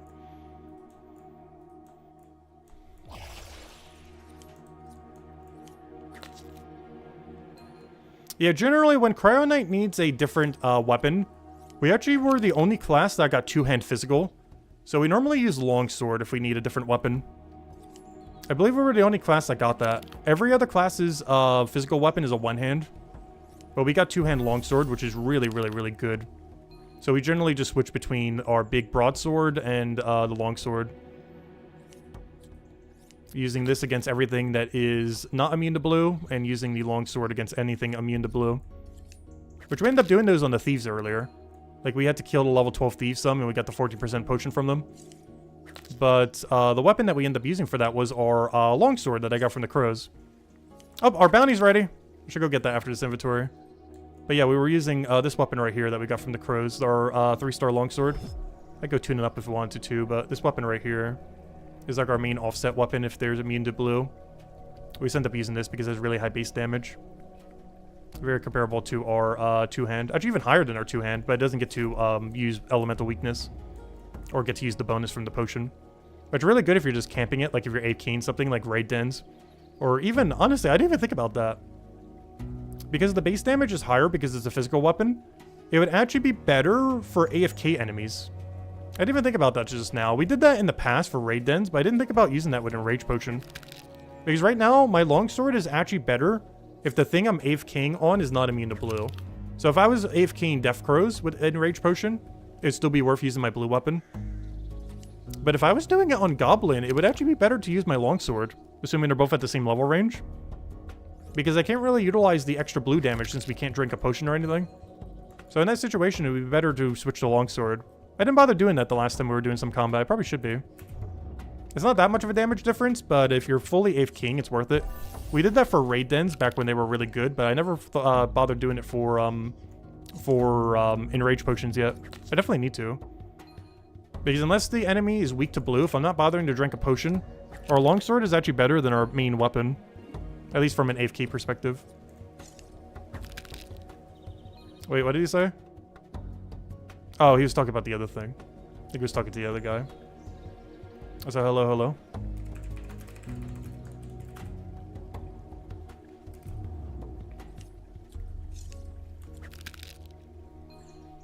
Hey, we're about to gain another level too. Oh, perfect timing. We might be able to go to wall plant for a little bit. Wait. I'm gonna go stall this for like one more inventory. Because we gotta go get the level for wall plant, so we have 2 reasons to go back to town. We're gonna go back to town to do our cages, but we can also go get the first time bonus on wall plant while we're there. And just use 111% for both. Yeah, let me go do one more inventory then. That way we can go get wall plant done at the same time as we do. Oh, perfect, we got it, never mind. Wow, that worked out so perfectly. Oh, let's go then. Well, that's convenient. Okay, well, let's go. To the garrison. That's us showing that we got wall plant pop up. Yeah, let's go use that. There it is, wall plant. So I'm just going to use an 11% and grab the first time bonus wall plant while doing the other thing. And then we'll go back to getting the rest of the bell plant we need during the stream. Which at this point shouldn't take more than about half an hour. Right, let me go grab... actually, no, I'm not going to because I'm grabbing some wall plant.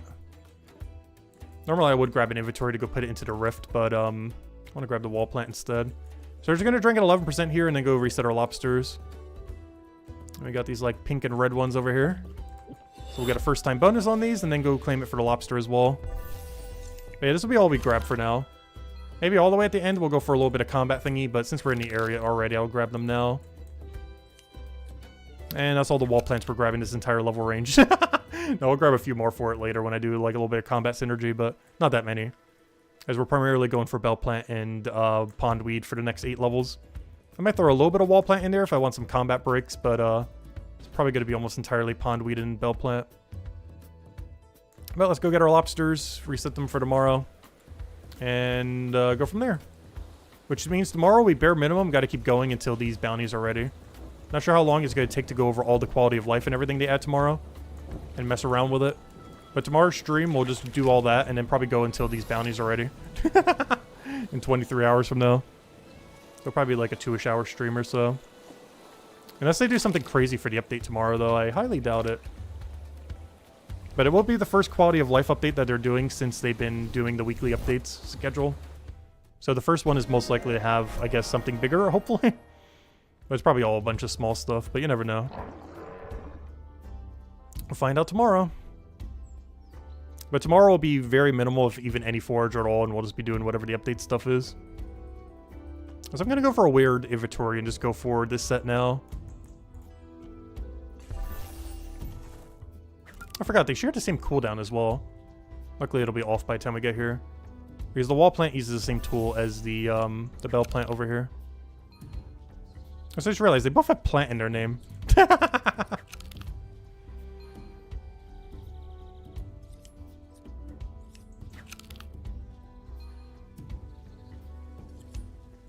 But that's all set. All dailies good to go. The only thing we probably won't be able to get, at least like during this time, but maybe I'll be able to grind for it before tonight, is I'm not going to have the level 10 level we need to be able to do the feather. So I think we might have one more goal this stream. I think it is to do bell plant until we gain one more forager level. Just so I can use a +2 for when I grab dinner and some other stuff throughout the day. And then by tonight, hopefully I can go grind the other 2 levels so that we're at, you know, not able to need the +2s anymore or even +1s. So that'll probably be the game plan. We'll do bell plant until we get one more level, and then I will grab dinner, use the +2, and then sometime later tonight I'll just like AFK pondweed or something until we hopefully have level 10, which case I could do feather without needing any boost at all. And then tomorrow we'll go over all the update stuff while still doing pondweed and bell plant off stream. And then on Tuesday we should be at a new gameplay loop, where we should be at the tier 8 shell and to kelp loop and everything. So we'll be back at the beach. And maybe we'll try doing a different route this time again. I feel like every tier we do a different route, so we'll see if we do this time around. Though the route that we just made the most recent time is pretty much the most efficient thing I could possibly think of. Unless we start to route a triple route rather than a double route. But that would start to hurt my brain, so I'm not sure if we're ever going to do that. It's already bad enough trying to keep track of double route. Well, we might try some kind of triple weave with double respawning. is I haven't really been doing double respawning forager routes. It's a mechanic that came in whenever they reworked the other thing. A little over a year ago, it's been a thing. But I haven't really done forager much since then, and forager's the one that benefits it from the most. It's just really confusing to route because you have to route 3 times.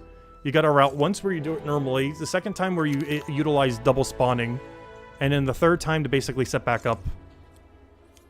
It's very confusing, which is why I'm not bothering to try to route it. As not only is it 3 different sets, but you also have to consider the double time and try to figure out how to route double spawning. Which is really annoying to do, because you basically have to consider every spawn as 2 spawns.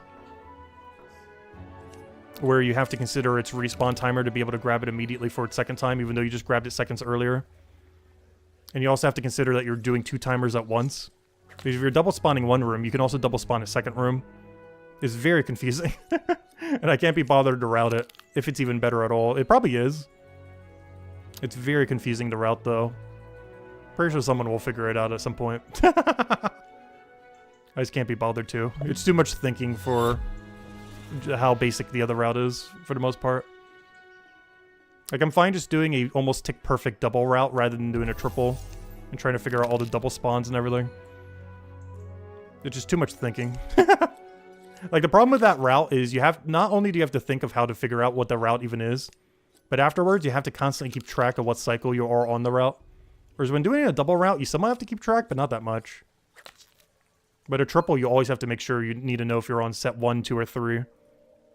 Otherwise, you'll ruin the whole pattern.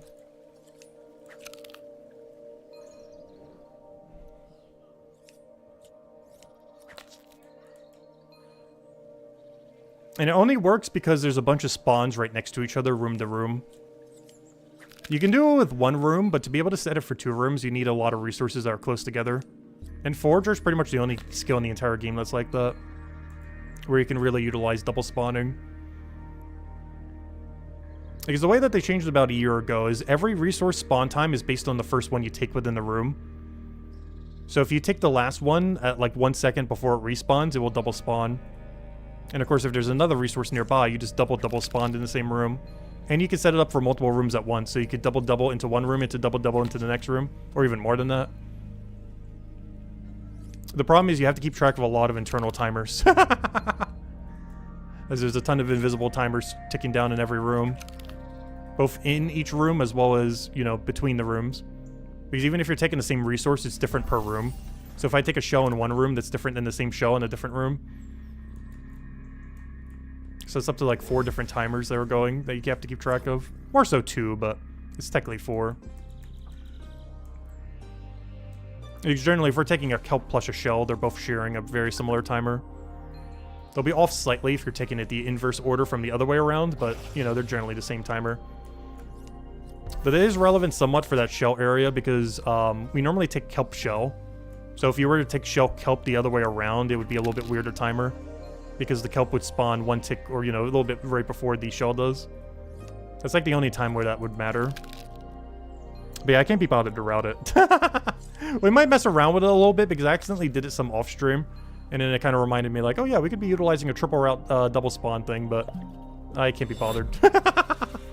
Too much effort for what is probably like 5% better XP per hour. Way too much effort. Like, it's definitely better by like 5 or 10%. I just can't be bothered to route it and then also proceed to keep doing it for like tens of hours. Too much effort for what is like 10% bonus at best. Probably close to 5%.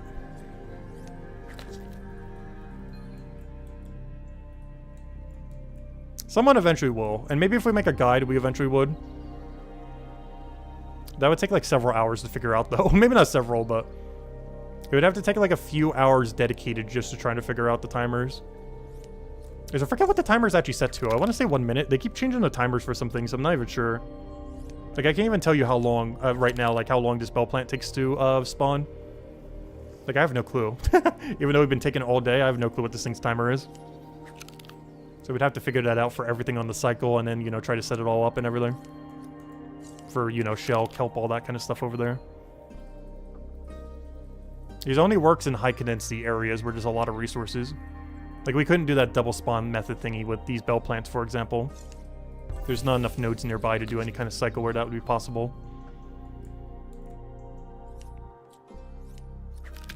But a lot of things in the dense area forager, particularly the beach areas, have a lot of potential for it.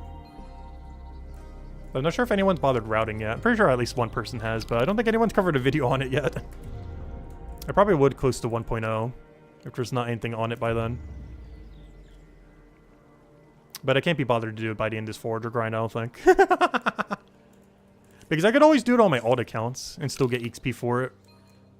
Because even though we're going to be max forager on this account, obviously I will not be max forager on my other 2 accounts. So I'll probably do it then whenever one of them wants to get higher forager or something. Because it's going to be a solid year before they get max forager. Even longer than that. Oh yeah, that reminds me. Currently they're passiving mining right now, by the way. I have them doing mining, then once they have tier 2 mining, I'm going to have them do smithing. Because I'm trying to get them closer to tier 2 smithing by the time smithing bounties come out. I don't think we're going to make it in time, but they're going to be pretty close. So if we need them for those tasks, I could probably train them a little bit and get them to the point where they're at bounties. But unfortunately, I don't think they're going to naturally get there off of just AFK. As I still need them doing mining AFK tomorrow. And it won't be until Tuesday that they start doing smithing AFK. And I think the best they can get is like level 40, 45 or so. They're going to be like 5 levels short at best. I'm still trying just to see if I can get them closer in case I do want more bounties. In case we want to try that puzzle a little bit more. Or if we don't get lucky on our main account, maybe we can get it on our side account. But I'm not sure they're going to reach it in time, though. I don't think they are. But I'm trying. If nothing else, I'll have it like a few days after smithing bounties come out.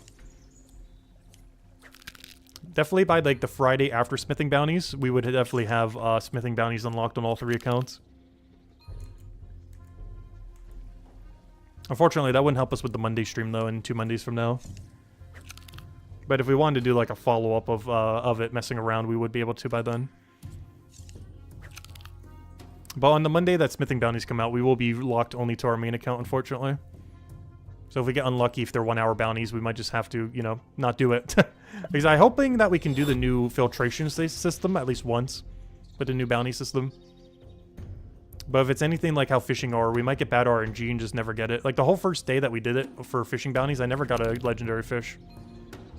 And there's a non-zero chance that we don't get a single filtration system mechanic the whole first day of the skill. I'm hoping we do, but there's a non-zero chance we don't. And I won't have any 2 alt accounts to check at the time to go get more rolls. Luckily for Stonemason, one of them already has the level. The other one doesn't, but one of them 100% is already at the Stonemason level for it. So we'll have at least 1 account to fall back on if we need extra tasks. The only problem with Stonemason bounties in 3 Mondays from now is, I don't think they're adding any kind of like extra little minigame or anything to it. I'm pretty sure Stonemason bounties are just make item, turn item to specific slime, repeat. Like there's no extra activity like smithing has. Our level earlier gave us a new passive that we're never going to do, but I still want to unlock it so it doesn't clutter everything. I wonder how many other people actually bother to get every passive unlocked. I feel like the answer would be most these days, but I'm actually not sure. Because I know when I was first playing the game very actively, I was like, oh, why would I bother getting all these passives? They're just kind of dead. But then we started playing the game more passively, and then it's like, okay, yeah, we're definitely going to get every single one. Why wouldn't we? So I wonder what the percent of people are that pretty much have, like, every passive unlocked up to their level range. Because I feel like the answer would be, like, 60 or 70%, but I could be overestimating it. Of people that have basically every passive unlocked. Maybe not all of them, but, you know, a good majority of them, if not all. Because one benefit of having absolutely all of them unlocked is you can use your XP quicker. The menu that shows you your level up or your knowledge point allocation, it shows a menu that brings you straight to the XP and everything all the way at the bottom. If you have even 1 passive not unlocked, it'll bring you to that passive. So for example, if the only passive we didn't have was 1 in chapter 1, it would bring us all the way to the top of the page because it would show us the chapter 1 area, showing that we don't have it unlocked. But if we then unlock that, like we just did, it would bring us all the way to the bottom of the page, where we can simply just straight immediately use our knowledge point. Which doesn't save that much time, but it does save time. Per hour, it probably saves like 5 seconds. Which sounds like nothing, but that's 5 hours regardless of what you're doing. Or sorry, that's 5 seconds for anything that you're doing in the entire game. as far as like the 3 to 4 knowledge points roughly that you'd get per hour. So that's not a lot, but that starts to stack up to be quite a bit of time over, you know, a long duration. Because 5 seconds doesn't sound like a lot, but let's say you play for 1,000 hours, you know, over X amount of time, like within a year, let's say you play like for 1,000 hours or something. Then that 5 seconds not looking too bad anymore. Let's do the math on that. What does that come out to? If you save 5 seconds per hour by having all your knowledge points unlocked. So that's 5,000 divided by 60. So that means per year you would save over an hour and a half. Like, obviously that's not a lot of time, but for something that you would kind of just need to do anyways, it's not that bad. Like, from a completionist standpoint, if you're still doing, like, you know, touching all the passives, even if you don't plan to, like, really farm them that much. It would save about an hour and a half per 1,000 hours played. That is so small, but, you know, for something that's so simple to do that you were pretty much going to do anyways, it's just free time save. It is very small, but, you know, it adds up over time. Like, over the course of maxing every skill, it would save almost 10 hours on your way to max. Obviously, maxing takes forever, but it would save about 10 hours on the way to max if you were to literally max everything and do everything in the game. Just from having all your passives always unlocked at a given time would save about 10 hours all the way to max. Which, when you put it that way, doesn't sound that bad. For a completionist piece of content you were kind of going to already do anyways. And that's one of the main reasons why we allocated all those points. And because we actually have been using every passive. I'm pretty sure every single skill so far I have actually utilized the passive activity for some amount of time. Some more than others, obviously. Like Bone Right in particular is like 90% passive the entire skill. Whereas some other ones weren't really passive that much. Like, even though I'm passiving Forager every single night, I would say only about, I don't know, what number would you say? Probably about, like, 10% of my Forager XP is passive. Even though we've been doing it every single night lately. Except for tonight. I think we're doing the smithing AFK tonight. After the math that we did earlier. Unless I can end up getting this point. Oh yeah, that's why I wasn't going to do it. I forgot. We technically don't need to do that tonight. If I want more pondweed at this level range, which I kind of do, I kind of want to do smithing AFK tonight. So I don't even need to go get another level. I still kind of want it though, honestly. I think we still go for it. I think we end once we reach 8-8. It's just such a clean number to have for our first day of doing Milestone 8. Get to 8-8. So we'll still go for level 8, but I will not actually use the +2 potion in order to get to the other thing. I'm just going to do scrap metal. Because I need to do that before next week's Monday. Not tomorrow Monday, but next week's Monday. And we got to do it at some point, so I might as well do it now when we're kind of in a little bit of a dead area. So that'll work out perfectly. I forgot about that.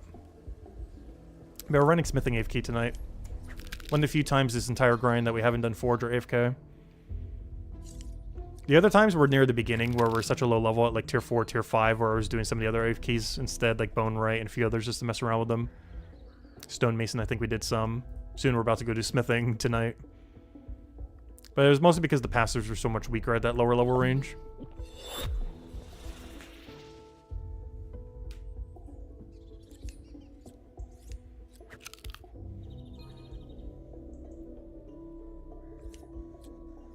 Yeah, that's the game plan then.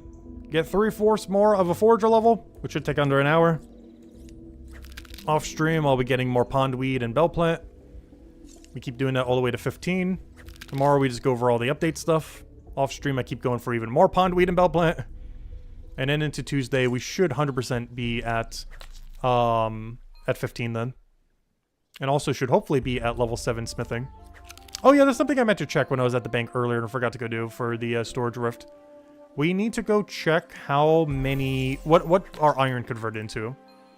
Because I know I have some spear iron banked, I think like 1,000 or so. Give or take a little bit. But... that 1,000 or so is... I don't know what tier it is. Because it got converted to a weird tier. I'm not sure if it's tier 6 or tier 7. We ideally need it to be tier 7. It is slightly problematic if it's tier 6. So let me go check that. I am pretty sure it is tier 7, but I'm not 100% certain. Because that kind of changes how we would do the beginning of smithing, aka also smithing bounties. Because if we already have like 1,000 something iron bars, we're kind of good to go. but if we have 0, that's kind of a problem. Please tell me it converted to tier 7 and not tier 6. I'm slightly concerned it converted to tier 6. Now let me go check. We technically checked this in the past, but I completely forget off the top of my head. So let me go bank all this junk. Reopen the storage rift. Actually, I'll just do this twice. Deposit, deposit, withdraw item. Mining is what I'm looking for. Just smithing. Please tell me it's tier 7. No! Wait, that's Durabine. Yes! It is tier 7. Saved. Saved so hard. It's tier 6 that we have none of. Also, we have like so many tier 4 because of how they got converted. Poor tier 4. Back when these were so good for such a big level range. Oh, we have so much tier 4 that we never need. But tier 7. Okay, we're fine. Alright, that was my concern. Okay, we're good. It was tier 6 that we have 0 of. Because these were the 2 new ones added. And tier 4 used to be way better before, but it got converted to a bad one now. But, okay, we're good. Alright, we're fine. Everything got converted to tier 7. Alright, we're fine. We got like 2,000 something iron bars for the smithing bounty grind. Everything is fine. Alright, that's good. That could have been really bad if that converted to tier 6, but no, it did convert to tier 7. We're fine. All is good. So when smithing bounties come out, we should be set then. The only thing that's going to be a little bit weird is some of the tier 6 stuff I probably don't have because of how it got converted. But at least the tier 7 iron that we'll be at will be good to go. So if they ever give me an iron bounty, we'll be able to do it. But if they start giving me some of the other bounties, we'll have a problem because I don't think I have tier 6 of that. But at least for tier 7 iron, we're golden. Even if they give us a task to just smith the bar, we got it. We got spear ore. And we already got the bar, so if we need just a bar, we're good to go as well. We got like everything we need for iron. The other material, I'm not so sure, but at least for iron, we are set. We're covered. We got it all for smithing bounties already. Everything else, that's more concerning, but we'll worry about that on next week's Monday. In 8 days from now. That'll be an 8 day from now issue. But at least iron ore is completely sorted. Because we'll be getting bounty tasks at this level range. Right over here. So by level 6, we should be able to get a lot of good bounties. Because I could do every rapier, I could do every throwing blade, I could do every flanged mace. If they tell me to go make some iron bars, I could do that if that's a bounty task for some reason. The only things that would be concerning is, I don't think I could do these.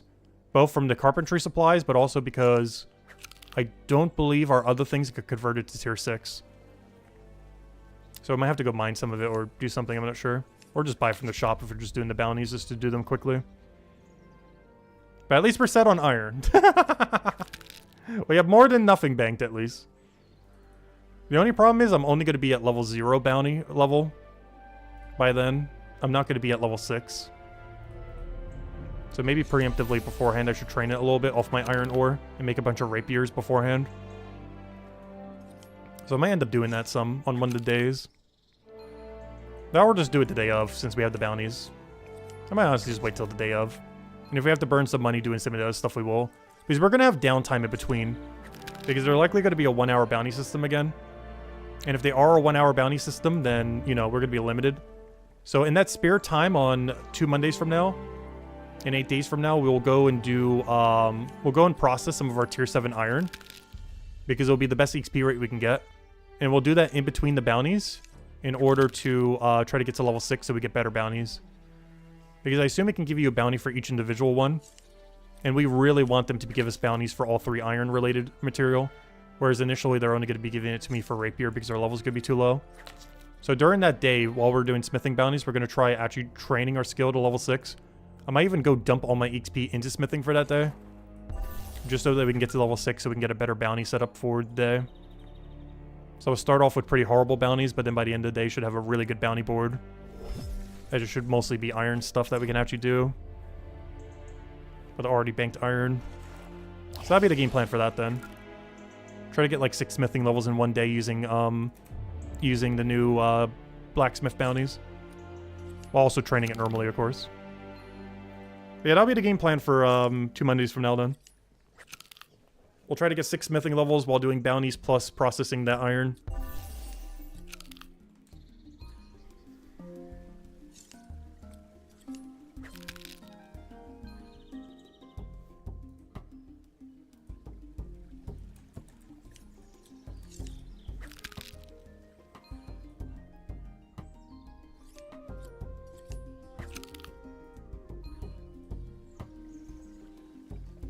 And as far as today's goal, just go out and finish out this level then. And then we'll go do smithing AFK so we can be set up for that 2 Mondays from now. It also makes it so we don't have to +2 boost for Forager. Though I might do that a little bit later tonight, we'll see. But ideally, if I do switch over to Forager at some point tonight, I'll be doing it because I'm level 10 Forager and don't need any boost potion at all.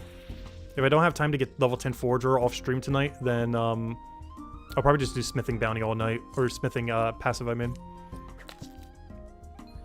But otherwise, if I do before I go to bed, I'll switch it over. But if not, we'll just do smithing bounty all night. We should have enough scrap metal from Forager. Which, of course, is one of the other benefits of Forager. All those scrap metals that we've been doing here and there, that all goes as free smithing XP at the end of each level range. Not the greatest passive for smithing, but, you know, to be able to do a smithing passive for free and profit from it is really good. As there are very few of those in the game. The only thing that they added is horseshoes for that. So to be able to add a second one that doesn't burn money is nice. Because these 4 burn so much money if you don't get it from mining. And even if you do get it from mining, you will not be able to get enough levels to be able to reach the next passive. So you're going to have to spend some amount if you want to just passive all the way through smithing and other similar skills like stonemason. But yeah, there's only one that always makes money, which is horseshoes. It doesn't require any material. And if you do the Forager grind first and passive like we have been, the scrap metal one is also free, up to a certain amount, of course. Based on how much we got from Forager. And that's what I'll be processing tonight, then. All the tier 6 stuff we got, you know, like 2 weeks ago, we'll be able to finally go use for smithing to go get that level and a half. And of course, we'll be able to use the tier 7, the tier 8, all that. Like the tier 7 I just got a couple days ago. And tier 8, obviously, we'll get at the end of the set. The only one that doesn't matter is tier 9. Just because it's all the way at the end of the skill. Tier 9 scrap metal is the only one we don't really care about. Tier 8 at this tier all the way at the end is the final tier that we care about scrap metal. This tier 9 scrap metal is just not needed because you're already at the end of the skill. But, yeah, every other one will. Tier 8 will be the main one that we skip. I mean, sorry, tier 9, I mean. Tier 8's the last viable one.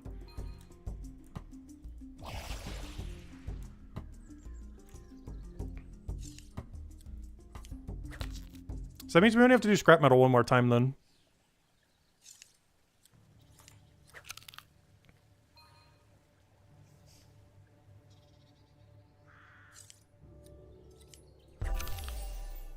Which means the passives for 9, there's only 4 passives that we'd really want to do. Not counting when we have to do one because there's just nothing else to do. But there's 4 passives that we'd really care about then for tier 9. It is Feather and Moth Wing. These gives the plus 10 AFK potions. These things are so absurdly good. Like, so much so, I would probably, at alchemy level where you can make these in tier 9, I might legitimately just buy them from the shop, even if they're like almost 100 silver each. Because they are that useful. Plus 10 passive AFK potion is insane. I wonder how much it actually costs. I guess we could figure it out by looking at the resources, couldn't we? Because if I click on this, and click on this, it's 42 silver. And how much is the other piece? Like also 40 something? Because whatever it says, I think it's worth it. If it's under 100 silver, I think it's legitimately worth it for a plus 10 passive. And then just do that for the entire level range at alchemy. And I'll try to grab some when we're at this level range for a forager, just so it doesn't cost us as much. But even if we have to do this so we can maximize the amount for alchemy, I think it's worth. Not to keep doing these, but to do the other thing. Because we had 42 plus whatever this is. So 42 plus... I keep clicking the wrong thing. 42 plus 30. So let's even just say 31. It is 73. That is so cheap. 73 silver per hour to get a plus 10 boost. That might sound somewhat expensive, but that boost that we're talking about is very, very, very, very, very over the top strong. Also drink a 10% here, why not? I mean 11. But having a plus 10, the main use case that you would use a plus 10 for is to do a passive way before your level range. So, I don't know, what's a good skill as an example that has a really bad final 10 levels? Can we think of an example? I don't know, what skill just has an awful active final 10 levels? Maybe Botanist? No, that's where you get the XP pots. I'm not sure if I can find an example. But basically, with a plus 10 passive potion, let's just do the Forger, I guess, as our example. You'd be able to do the next tier way earlier than you otherwise would. So, for example, we wouldn't be able to use this for Forger because we're not going to have the alchemy level by then. But hypothetically, if we were just comparing it to Forger, if you didn't want to have to deal with the Bone Zone and you just wanted to do your Monument and then finish and be good to go, you could use those plus 8, plus 9, plus 10s passive potions in order to go straight from finishing Jade Monument into AFKing the next tier's passives. The main reason why this is so strong is, let's say we were at that level range. Let's say we are at level 40 and we were using a plus 10. We would be gaining 586,000, let's say even say 587,000 XP. However, if we use a plus 10, that 587,000 goes to whatever this is, which is, I don't know, 2 times higher? It is almost a 2 times bonus. So the main use case of why we would want to go make so many like plus 9s, plus 10s and stuff out of alchemies at those level ranges, even if we had to buy them all, even if it costs like 70 silver a potion, is it allows you to almost double your XP when going from the final activity passive at, you know, tier 8 compared to the passive at tier 9 for the very first one. It is very, very, very absurdly strong being able to get there 10 levels early. Or even 9 or 8 levels earlier, you know, something similar if you're using one of the other potions. So there's a good chance at tier 7. I'm not going to do this for tier 6, I don't think. Actually, are we past the point? I guess I technically could do this at tier 6 if I really wanted to. I'm not sure if I have some banked. I might. Yeah, we could do that at tier 6. Why not? But I think at every single one of these tiers, I am going to make the maximum amount. Like literally the full 2 times bonus. I'll do it for tier 6, I'll do it for tier 7, I'll do it for tier 8, and I'll do it for tier 9. Just because of how strong these plus 7 plus potions are. Even just plus 5 or higher is pretty good. But all these are so absurdly good. As they're giving almost double XP if you use them from between tier 8 and tier 9. So I plan to use them pretty much exclusively at tier 8 and tier 9 over plus 6s and higher. The tier 5s I've been using a little bit more commonly though, just for other stuff, just to speed up Forager and such. But the tier 6s and higher, or you know, the ones that last for like plus 6 or higher, I plan to use exclusively at tier 8 for every skill.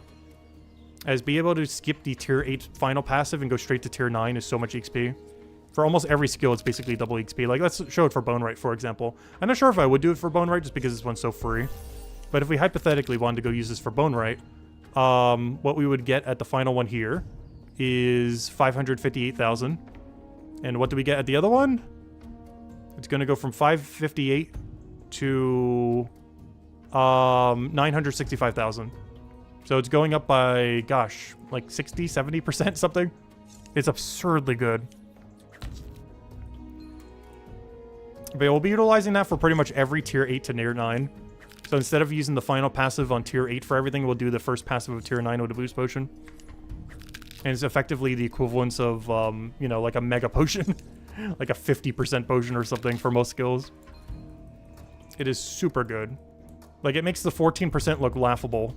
And plus, they stack with those if you want to use it, like it with a 5% or pre-made, like 13, 14% or something.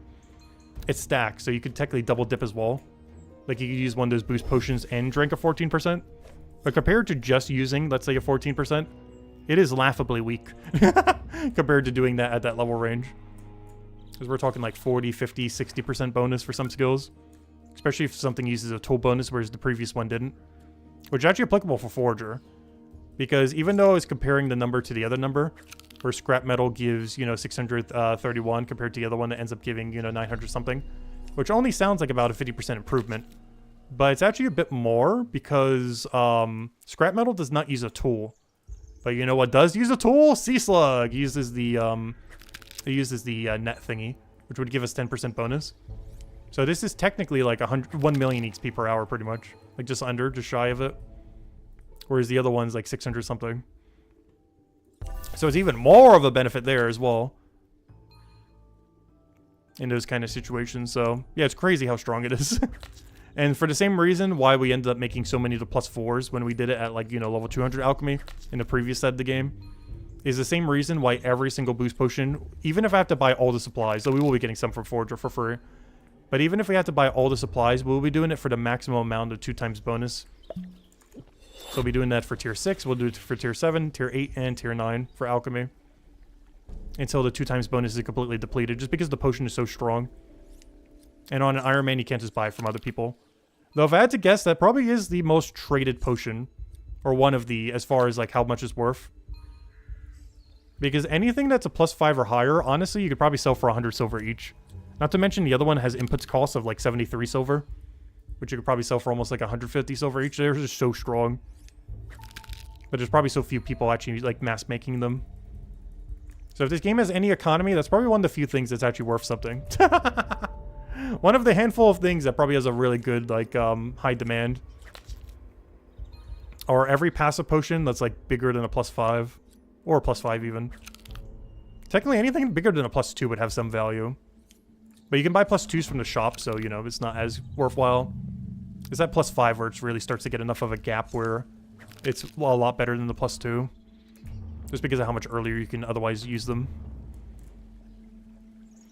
Because you can infinitely buy +2, so you at least have some access to them, but anything beyond that, if you want higher, has to be either handcrafted if you're playing on Lone Wolf, or you gotta buy from another player if you're doing on, you know, trading enabled. Or you can make it yourself still, but you know, if you want like a mass bulk amount, you would have to buy them from other players. Because even if you make them yourself, you're capped by how much 2 times bonus you could do. Unless you're running it on like an alt account or something. But you're capped by how much 2 times bonus you get. Because obviously it's not worth doing after the 2 times bonus has been depleted. During it, it's fine to do it to the maximum amount, but once it's depleted, it's not worth it anymore. At least from an XP perspective. Obviously, if you truly wanted to potion it, I guess you could, but you'd be burning more XP than you'd be gaining. Because you'd be getting half as much just to be able to get 50% more later, so it's not really worth it. But at least for the full 2 times bonus, it's one of the few things in the entire game where every time you get access to it, you want to deplete the full 2 times bonus. And luckily we fell at a perfect alchemy level that I could still use this one. If I was a few alchemy levels higher, I wouldn't have been able to. Which is actually crazy that we got that aligned. I wasn't even trying to do that. Even though we technically could see that in the beta. I wasn't even trying to get that alignment. I was just trying to get to tier 6. But I think we were like tier 6 with 1 level or tier 6 with 2 levels or something. Or even just tier 6 on the dot for alchemy. Which is perfect because if I was a few levels higher, I would not be able to 2 times bonus the boost potion. But we're like just under, so we'll be able to do it for tier 6, 7, 8, and 9 then. I'm not sure how many we'll get from that, but whatever we get from that is how many we have total for the rest of time. So we do got to use them somewhat sparingly.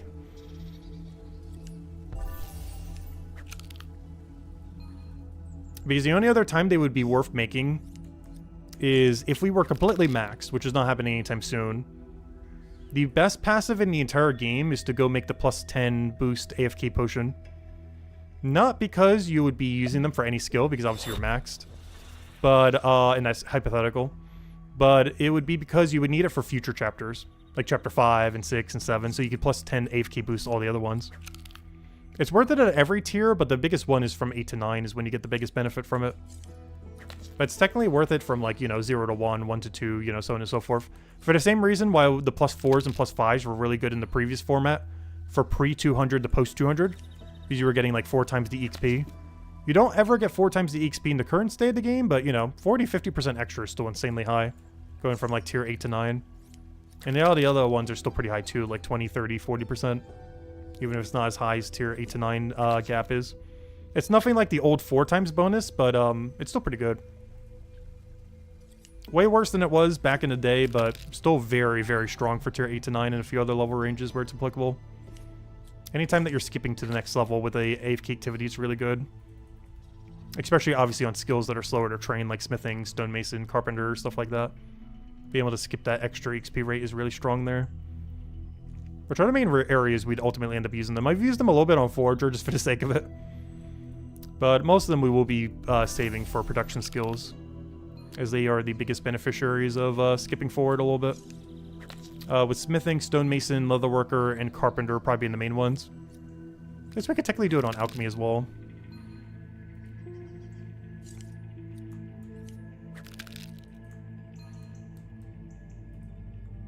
Alright, half a level to go. We're almost there. And yeah, we've still been averaging a level an hour, which I'm still kind of surprised by at tier 8. That's going pretty good. I say that now, the end of tier 8 might look really sketchy as far as how much XP we need. It's definitely starting to move up. We're almost at 10 million as far as how much XP we need per level. Numbers creeping up there. But the overall number grind hasn't really been moving that much, though. Like, the number of extra resources we need to grab every new tier. Like, it's been moving up, but not that much.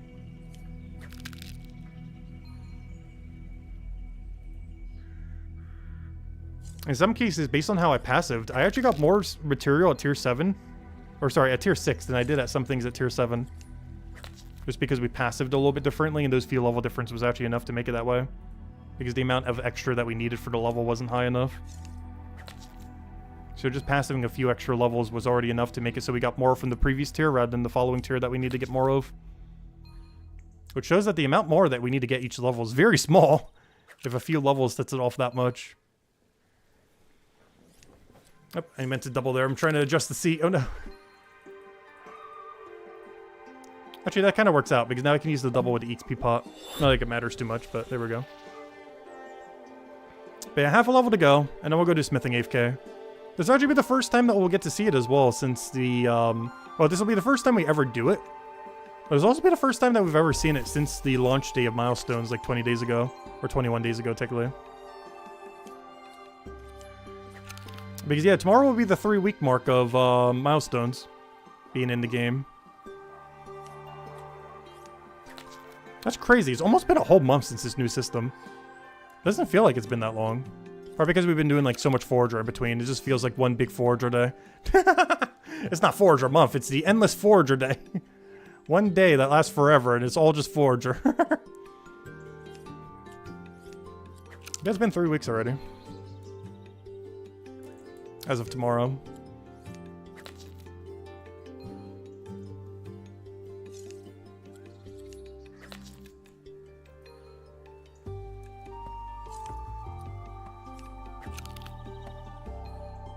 Which I am curious what their next, like, big content is then. Because obviously we know, like, oh, we're getting smithing bounties soon, stonemason bounties, you know, all that, Easter event, early April, all that. But we don't currently know what their next, like, major update is. Like, at the level scale of Milestones. If I had to guess, it's gonna be dungeons. But we don't currently know. Like, what the next, like, mega update's gonna be, on the scale of what Milestones was 3 weeks ago. Because that's a pretty big scale.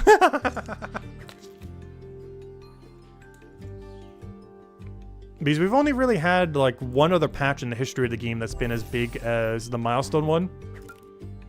And I would consider that the update the year prior, where we had the combat rework. I wasn't personally a fan of that combat rework. But that is the only other update we've gotten in the history of the game to the scale of Milestones. And I would assume the next one that's in that line would be Dungeons, probably. As far as something on scale of the first combat rework and the Milestone update. Because I don't count Botanist in that. Like, Botanist was a pretty big update, but not... Like, it didn't affect everything in the game. It mostly just affect Alchemy and, you know, Gatherer being Botanist. Whereas the combat rework did technically affect everything. Because, you know, everything's connected to combat in some way. And obviously, Milestones very much affected everything. As everything got converted to the new system. But so far, we've only really had 2 mega updates at that kind of scale so far. Things that would be in that category would probably be things like potentially dungeons, depending on what they do with it. But other ones would be when we finally get skill tree plus special attacks. And any other, like, really big feature that they might end up adding. I guess even PvP could be like that, though I think what they're doing for PvP is probably going to be pretty bare bones initially.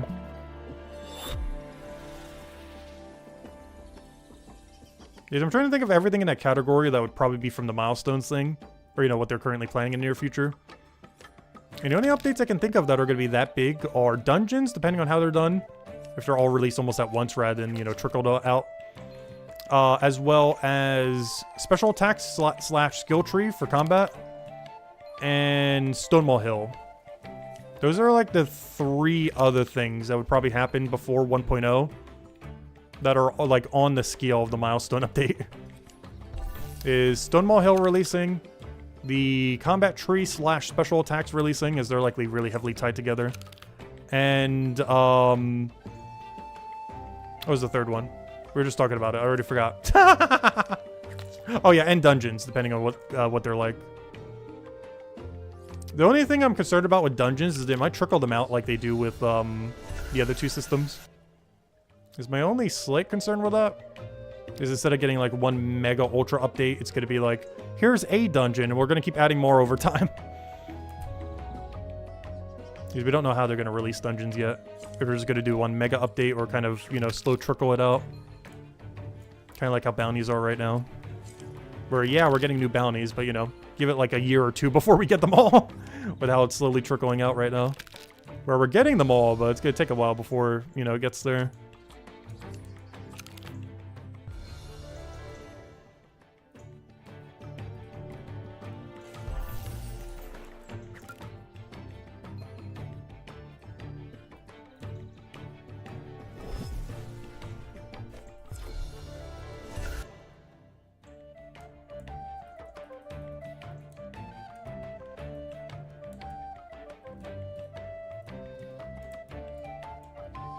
Oh, so this pop-up aligned really annoyingly that we keep having to cancel out.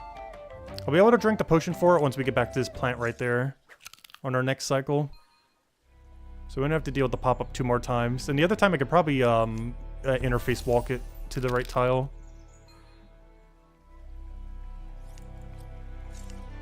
So this should be the last pop-up we have to deal with here. There we go. Because next one we should be able to just interface walk. I'm going to have to manually click these just so we can get it, though. Otherwise, we're going to get a pop-up into a pop-up. But I should just be able to click here and then interface walk over. And I will drink the potion when we stop moving.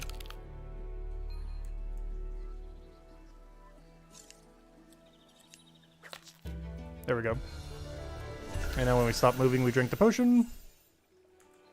And we should be exactly where we need to be. There we go. Oh, if I don't do extra movement. Alright, there we go. We got it. Now we wait. I guess I didn't need to do it that quick. We have so much downtime here. I forgot there's so much downtime in this. I'm thinking of it like the shell cycle where we have like 1 tick of free time or something. I forgot. We got like several seconds here.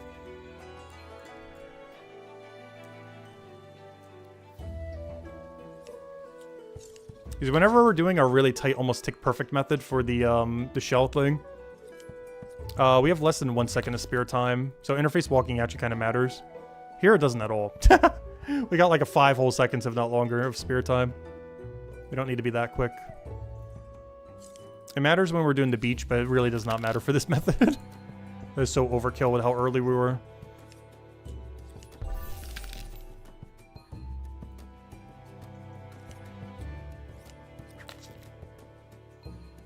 What's this guy doing? He's just moving. He's waiting.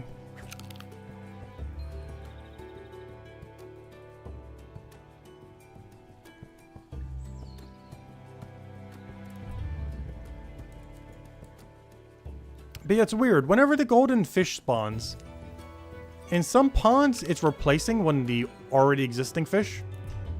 But one thing that's interesting about this pond is it's actually just adding the fish to the amount that's normally there. Because normally there's 3 here, but now there's 4. But when we were doing Gennard earlier, I am almost guaranteed it was replacing one of the fish. Unless we miscounted while we were there, which maybe we did. But I could have sworn it was replacing them. Same as the mana rays. It was like replacing one of the set. But for whatever reason, salmon is coded to add +1 fish, rather than replace one of the fish.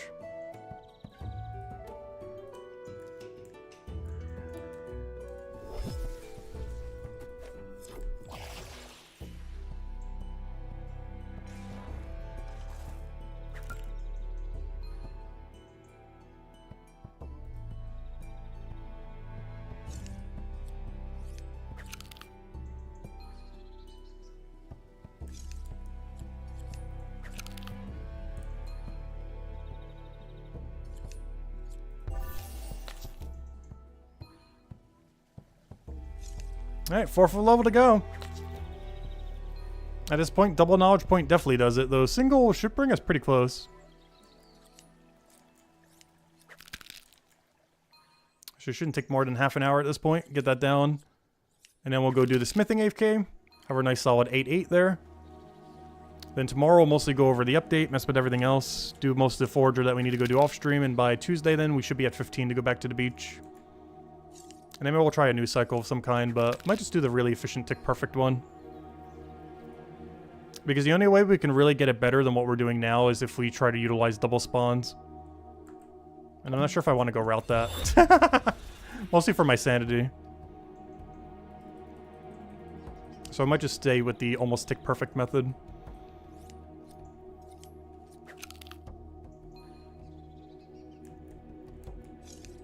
The only problem with that method is it does grab a lot of starfish at the cost of 1 kelp.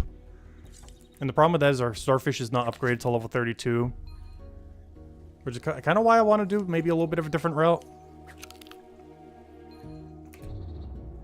Because our current route drops 1 kelp for more shells and starfish.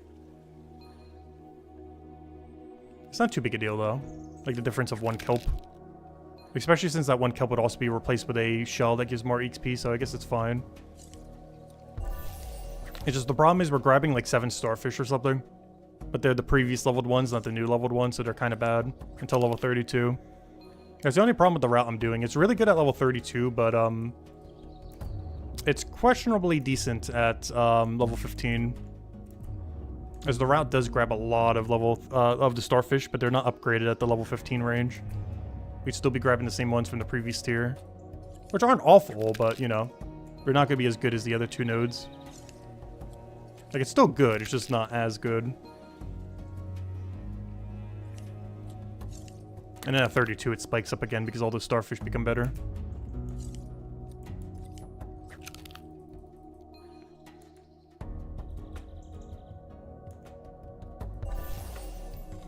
Yeah, 4th level to go.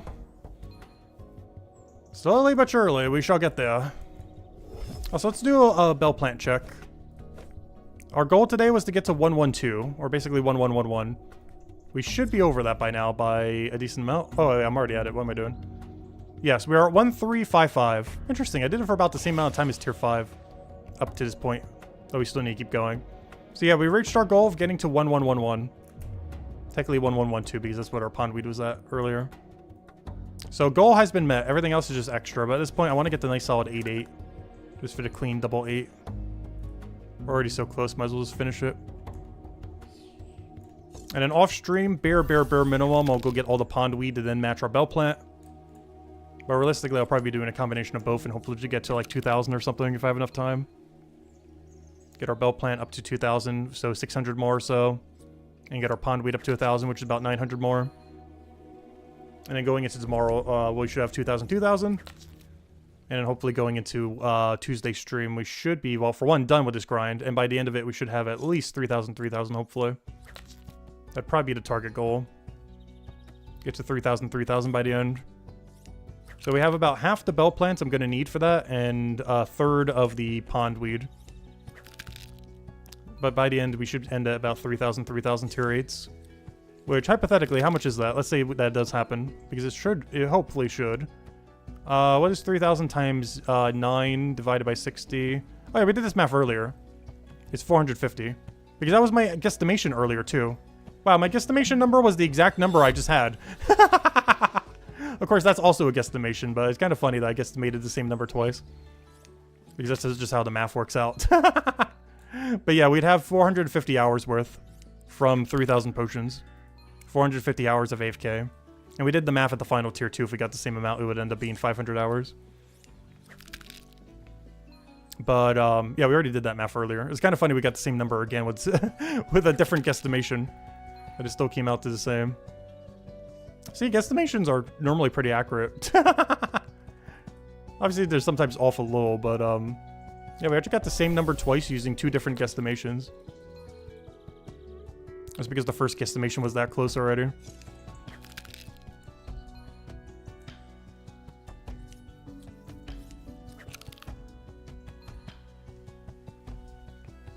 Because that new guesstimation was based on how many we got, based on how much time has gone by.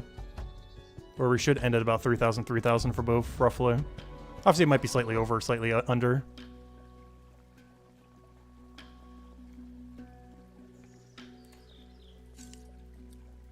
As it could be like 2,800 or 2,900, but based on that, that's not bad.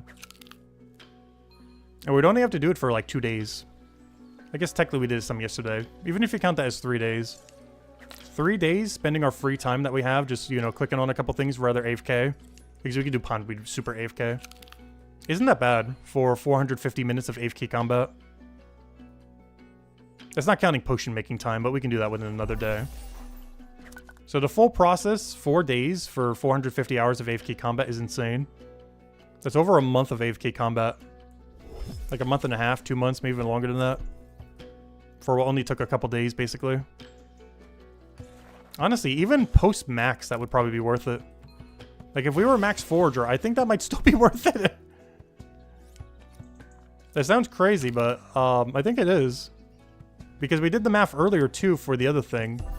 It is 18.3 repeating, counting the alchemy time, counting the bell plant time, counting the pondweed time.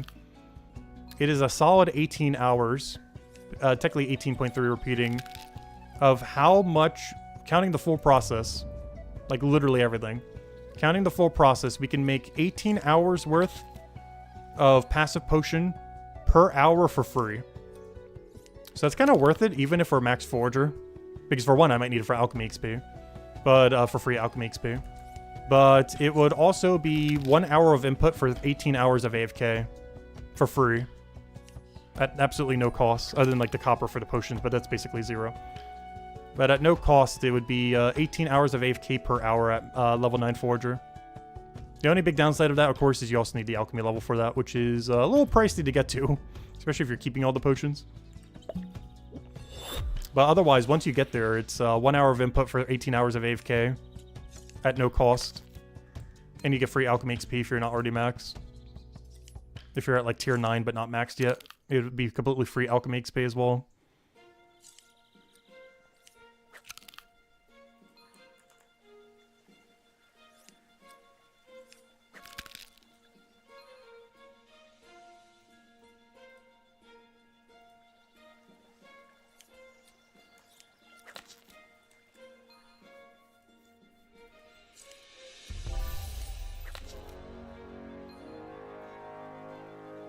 Alright, this next knowledge point will not get us there, but sometime between the next one and us getting our level, we should, unless we do need a second one, in which case that one will poke us over.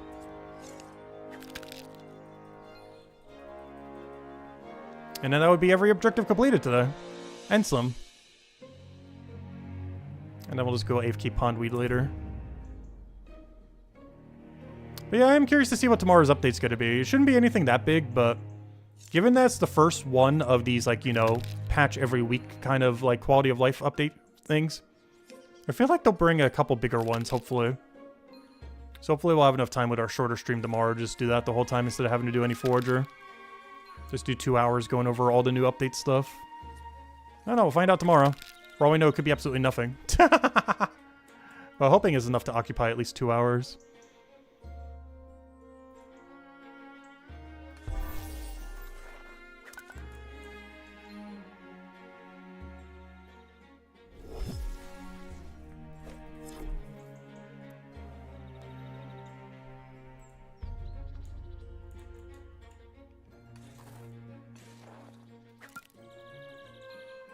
At this point, I think we only need about 4 more laps. I haven't double-checked to see how much XP we're getting per lap. But this feels like 3 or 4 more, probably 4 more.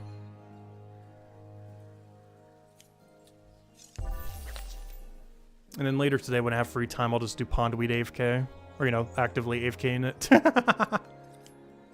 And then we'll just keep shifting our cycle from off-stream Pondweed AFK to bell planning up. I'll probably be doing some bell plant off-stream as well.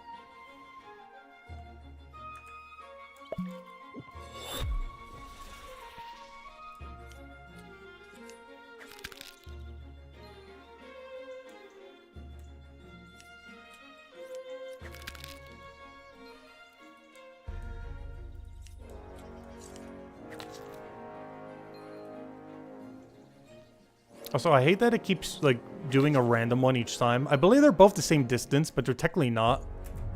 Because your follow-up location afterwards is better if you're on the left of it, or the west of it rather than the south. Because it's closer to where your next gameplay loop is. Which is annoying, because both ways are the exact same distance, but one of them is worse. And it seems like the game keeps, like, randomly choosing one or the other. But only one of them is actually good. It's the one where you're west of the bell plant. Because if you're south, you have to waste an extra tile pathing around it to get to the northern area. Whereas west doesn't need to do that.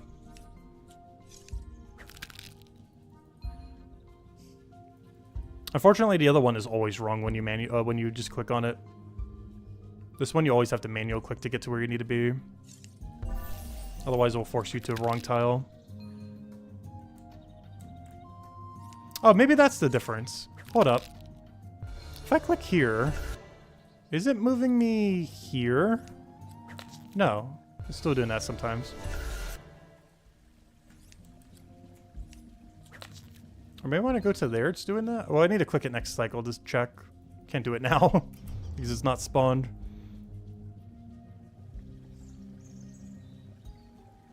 Because there's two tiles that we're normally wasting there if we just click on everything.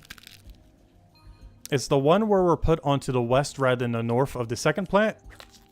And when we get placed south instead of west on the other plant, both waste one tile. Which is almost a second of time loss if you were to do both. I haven't been too paranoid about keeping up with it, but I want to check it on this route. Because I want to check if we manual click one if we save the other tile. Because if so, then it's really not worth manual clicking. As we're saving one tick, which is like 1/3 of a second or so. I guess barely anything. For how much extra effort it is, it's just not worth. Because otherwise we would need 2 clicks to save 1 tick. Which I don't think is almost ever worth it in this game. 1 click to save 1 tick is fine, but especially if you save 2 ticks. But I don't think it's worth it for the only one. What I want to see right here is, does he path here? Does he path west if I waste 1 tile here, or does he path south? Okay, okay. So clicking on all of them is fine. You only lose 1 tick instead of 2. Because the auto-pathing puts you at the correct location for the other one. Okay, so I'm just going to keep clicking on all of them then. Because I thought manual clicking was saving us twice, but no. Because it moves us to the wrong location for the other one. It's only saving us 1 tick, technically. Because the other auto-pathing moves you correctly from that location because it's on your wrong tile. But because it's on the wrong tile, it's putting you on the wider location, which is actually where you want to be. So long story short, it's perfectly fine clicking everything in here. You're only losing 1 tick, but it saves you so many clicks. Saves you 2 clicks, but you lose 1 tick. Oh, so wait, why is that one not taken? Oh no, I did something weird. Though we still got it, so I guess it works out. That's really funny. I forgot to take this one, but I grabbed it after the fact. Which is actually kind of interesting, since we need to be there anyways. That's a way that you can utilize double spawn here. I was saying earlier we might not need it. But hold up. Double spawn tech? I think we start skipping the bell plant here. Because by the time we come to it, we can double take it. New double spawn tech discover. Hold up. That's only applicable for your first lap, though. But, I just accidentally did that. That works. It doesn't save that much, though. But that saves about 1 second of movement. To get to your next room. So you can get all the spawn timers going a bit quicker.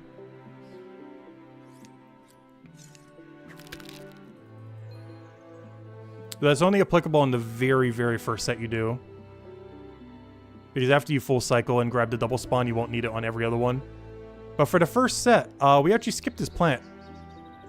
Because we have to go out of our way, like, 2 or 3 tiles. Whereas we have to come back to it anyways for when we grab it off a double spawn. So we just grab it for double spawn instead of just single spawning it twice. It'll save us all the tiles of having to go there. It's only applicable to first lap, though. So we lose 1 tile whenever we go to that one, by the way. That's where we lose the 1 tile. As it's better to go to the northern one there. But the auto-pathing puts us to the correct one on the other one. Otherwise, we'd have to manually click twice, which is just too annoying. So we'll sacrifice 1 tile, but we'll start doing the thing at the beginning to save all the 1 tiles we're scrapping. Oops, I'm at a really weird number right now. Oh no! At least this gives us a good opportunity to go and try to set then. Even though we're almost done with Bell Plant for today. Well, let's go try this new set. So we can see how it will end up working.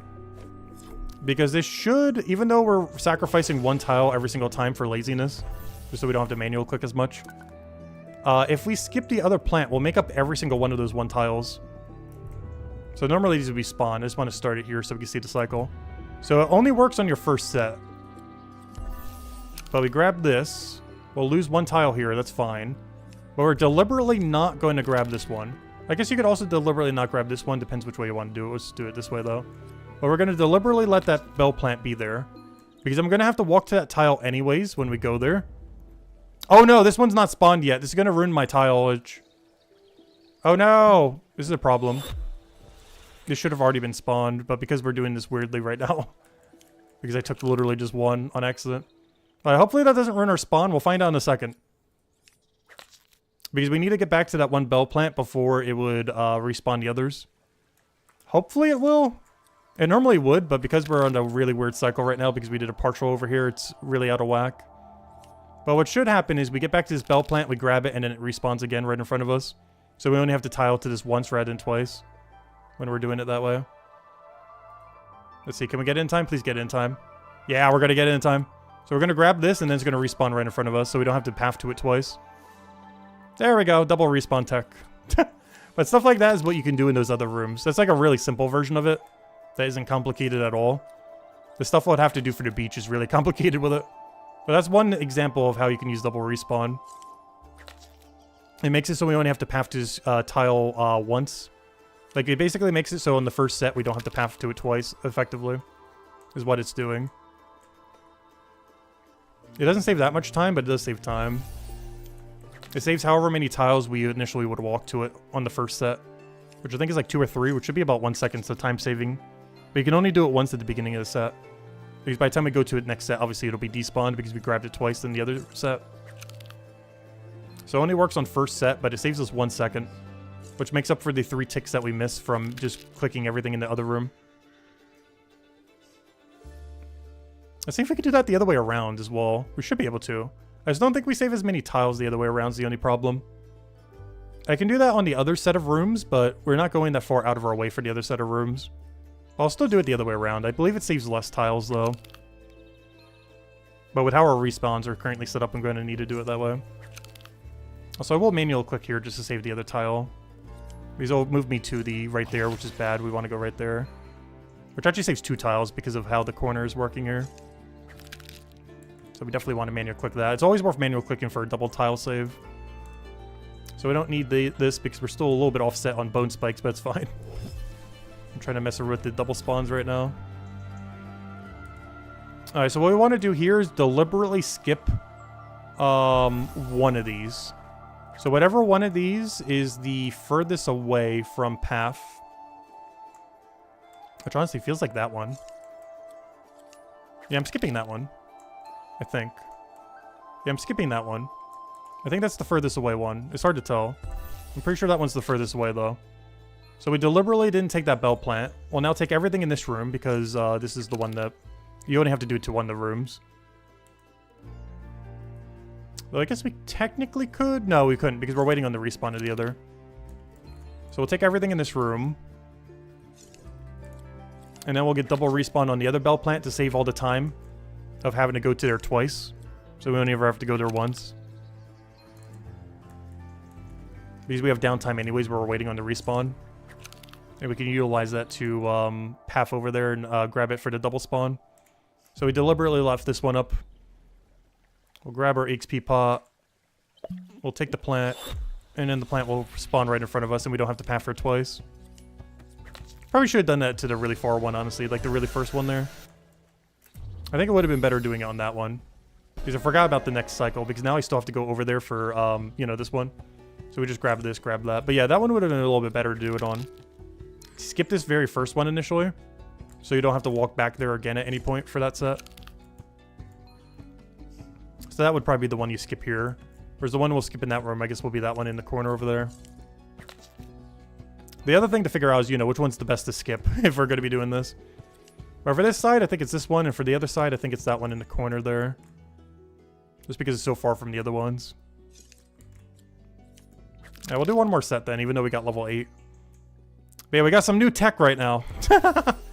It saves like 1 second per inventory. But hey, 1 second. I'll take it. But it's about a 1 second time save. It's also less click intensive since you don't have to move in between. And here we'll just grab the 4. But yeah, this will just be the last set we go for now. Let's go to get our scrap metal. I'll mess with it a little bit more off stream, and maybe on Monday or Tuesday we'll go show the most perfect refined version I could think of. Because we got to figure out which one saved the most amount of seconds, as well as milliseconds. Which one saves the most amount of ticks? If I had to guess, it's probably this one. I might need to test a little bit more in the other room, though. If it's that one or the one on the side that saves more time. But we'll figure it out. I'll do that off stream. We'll do some more testing. And by the time we come back with it on Monday or Tuesday, I will let you know what I think is the optimal way. But yeah, that saves like 1 second. Is that worth doing? Not really, but if you want to like super try hard it. It's a little bit less click intensive as well, but you got to remember to actually do it. Alright, what am I doing here? I am grabbing scrap metal. So this is the first time we've properly done the scrap metal thing since it has existed. We have gotten, what tier is this? Tier 6? I have gotten, so the tier 5 stuff is trash. This is probably to get sold later. Unfortunately, I can't use it. Did we first time bonus it though? Oh, wrong skill. Did we first time bonus it though? I'm on wrong tier. We didn't? Let me see. We didn't. Okay, I'll grab some just to do it right now then. And then we'll go all in on the one we actually need, which is 14.2 tier 6s. So let's go do this real quick. I'll do the first time bonus for the one, and then we'll go do all of the other. So for this, I need to go to Mine Southwest. So this would be the first time we're actually like legitimately doing this activity. We've done it some for some first time bonus and, you know, just to kind of check out what the animation is and everything. But this is the first time we're actually like using it for its intended purpose. Where we ended up forging all of this and now we're going to go use it for smithing XP. But yeah, it's this thing over here. I believe you sell it to Dabble when you want to sell all your junk afterwards, like all your scrap metal afterwards. But all we do for this is we'll use the tier 5. Of course, this is not the one we're actually doing, but I'm just doing this real quick for the first time bonus. He puts the scrap metal in, and this allows you to convert some forger AFK into free smithing XP. And these, of course, also profit as well. It doesn't profit if you buy it from the shop, but obviously if you forge it yourself for free, it profits. And now what you would do is once you're done, you would go sell everything to her. You'd sell all your scrap metal, and then there you go. So let me go put away this tier 5 because I don't need this. And yeah, that's what we would do then. And of course, all the scrap metal we got for free. It does lose you money if you were to buy the scrap metal from Chapter 1, but of course, since we gathered it, it is just for pure profit. Let's see, what's the metric on it? We can see it right here with view rewards. Yeah, if you buy it from the shop, it's minus 72. But of course, we're just pure profit if you gather it. And it's for 183 EXP. Which is higher than anything else in smithing. Is the highest smithing XP method you have for everything here. None of the ones that cost you anything actually give you more than this. Actually, that's not true. Gold looks like it's a little bit higher. But gold you can't buy from the shop. Whereas the scrap metal you can, and it's a little bit higher. But yeah, it's not bad. And we'll do this until we get a level 1.5. It'll be like 1 to few days we're not doing a forge or AFK. And then when we're done, we just sell it all to Dabble and we're good to go. And we got like 14 hours worth. Actually, 16 hours worth. Perfect. So tonight I'll be using that as well as right now when I go grab dinner. But anyways, guys, I hope you all have a wonderful, wonderful rest of your weekend. We will be back tomorrow around noon Eastern Standard Time, maybe a little bit later depending on how my schedule goes on Monday. But around noon or slightly later, we'll go over the patch and mess around with the patch. Maybe we'll do a little bit of Forger, but otherwise I want to focus more so on the patch that's happening tomorrow. It should be a pretty small patch, but hopefully enough to mess around for like, you know, a few hours or so. And go from there. And then by Tuesday, we'll be back on the Forager grind. Hopefully at level 15, as we'll have all the shell stuff and everything by then. And anything I do off stream is just going to be more pondweed and more bell plant to keep getting our Enrage potions so we get AFK combat in the future. But anyways, guys, I hope you all have a wonderful rest of your weekend, and I will catch you guys later. Goodbye, everyone, and thanks for watching.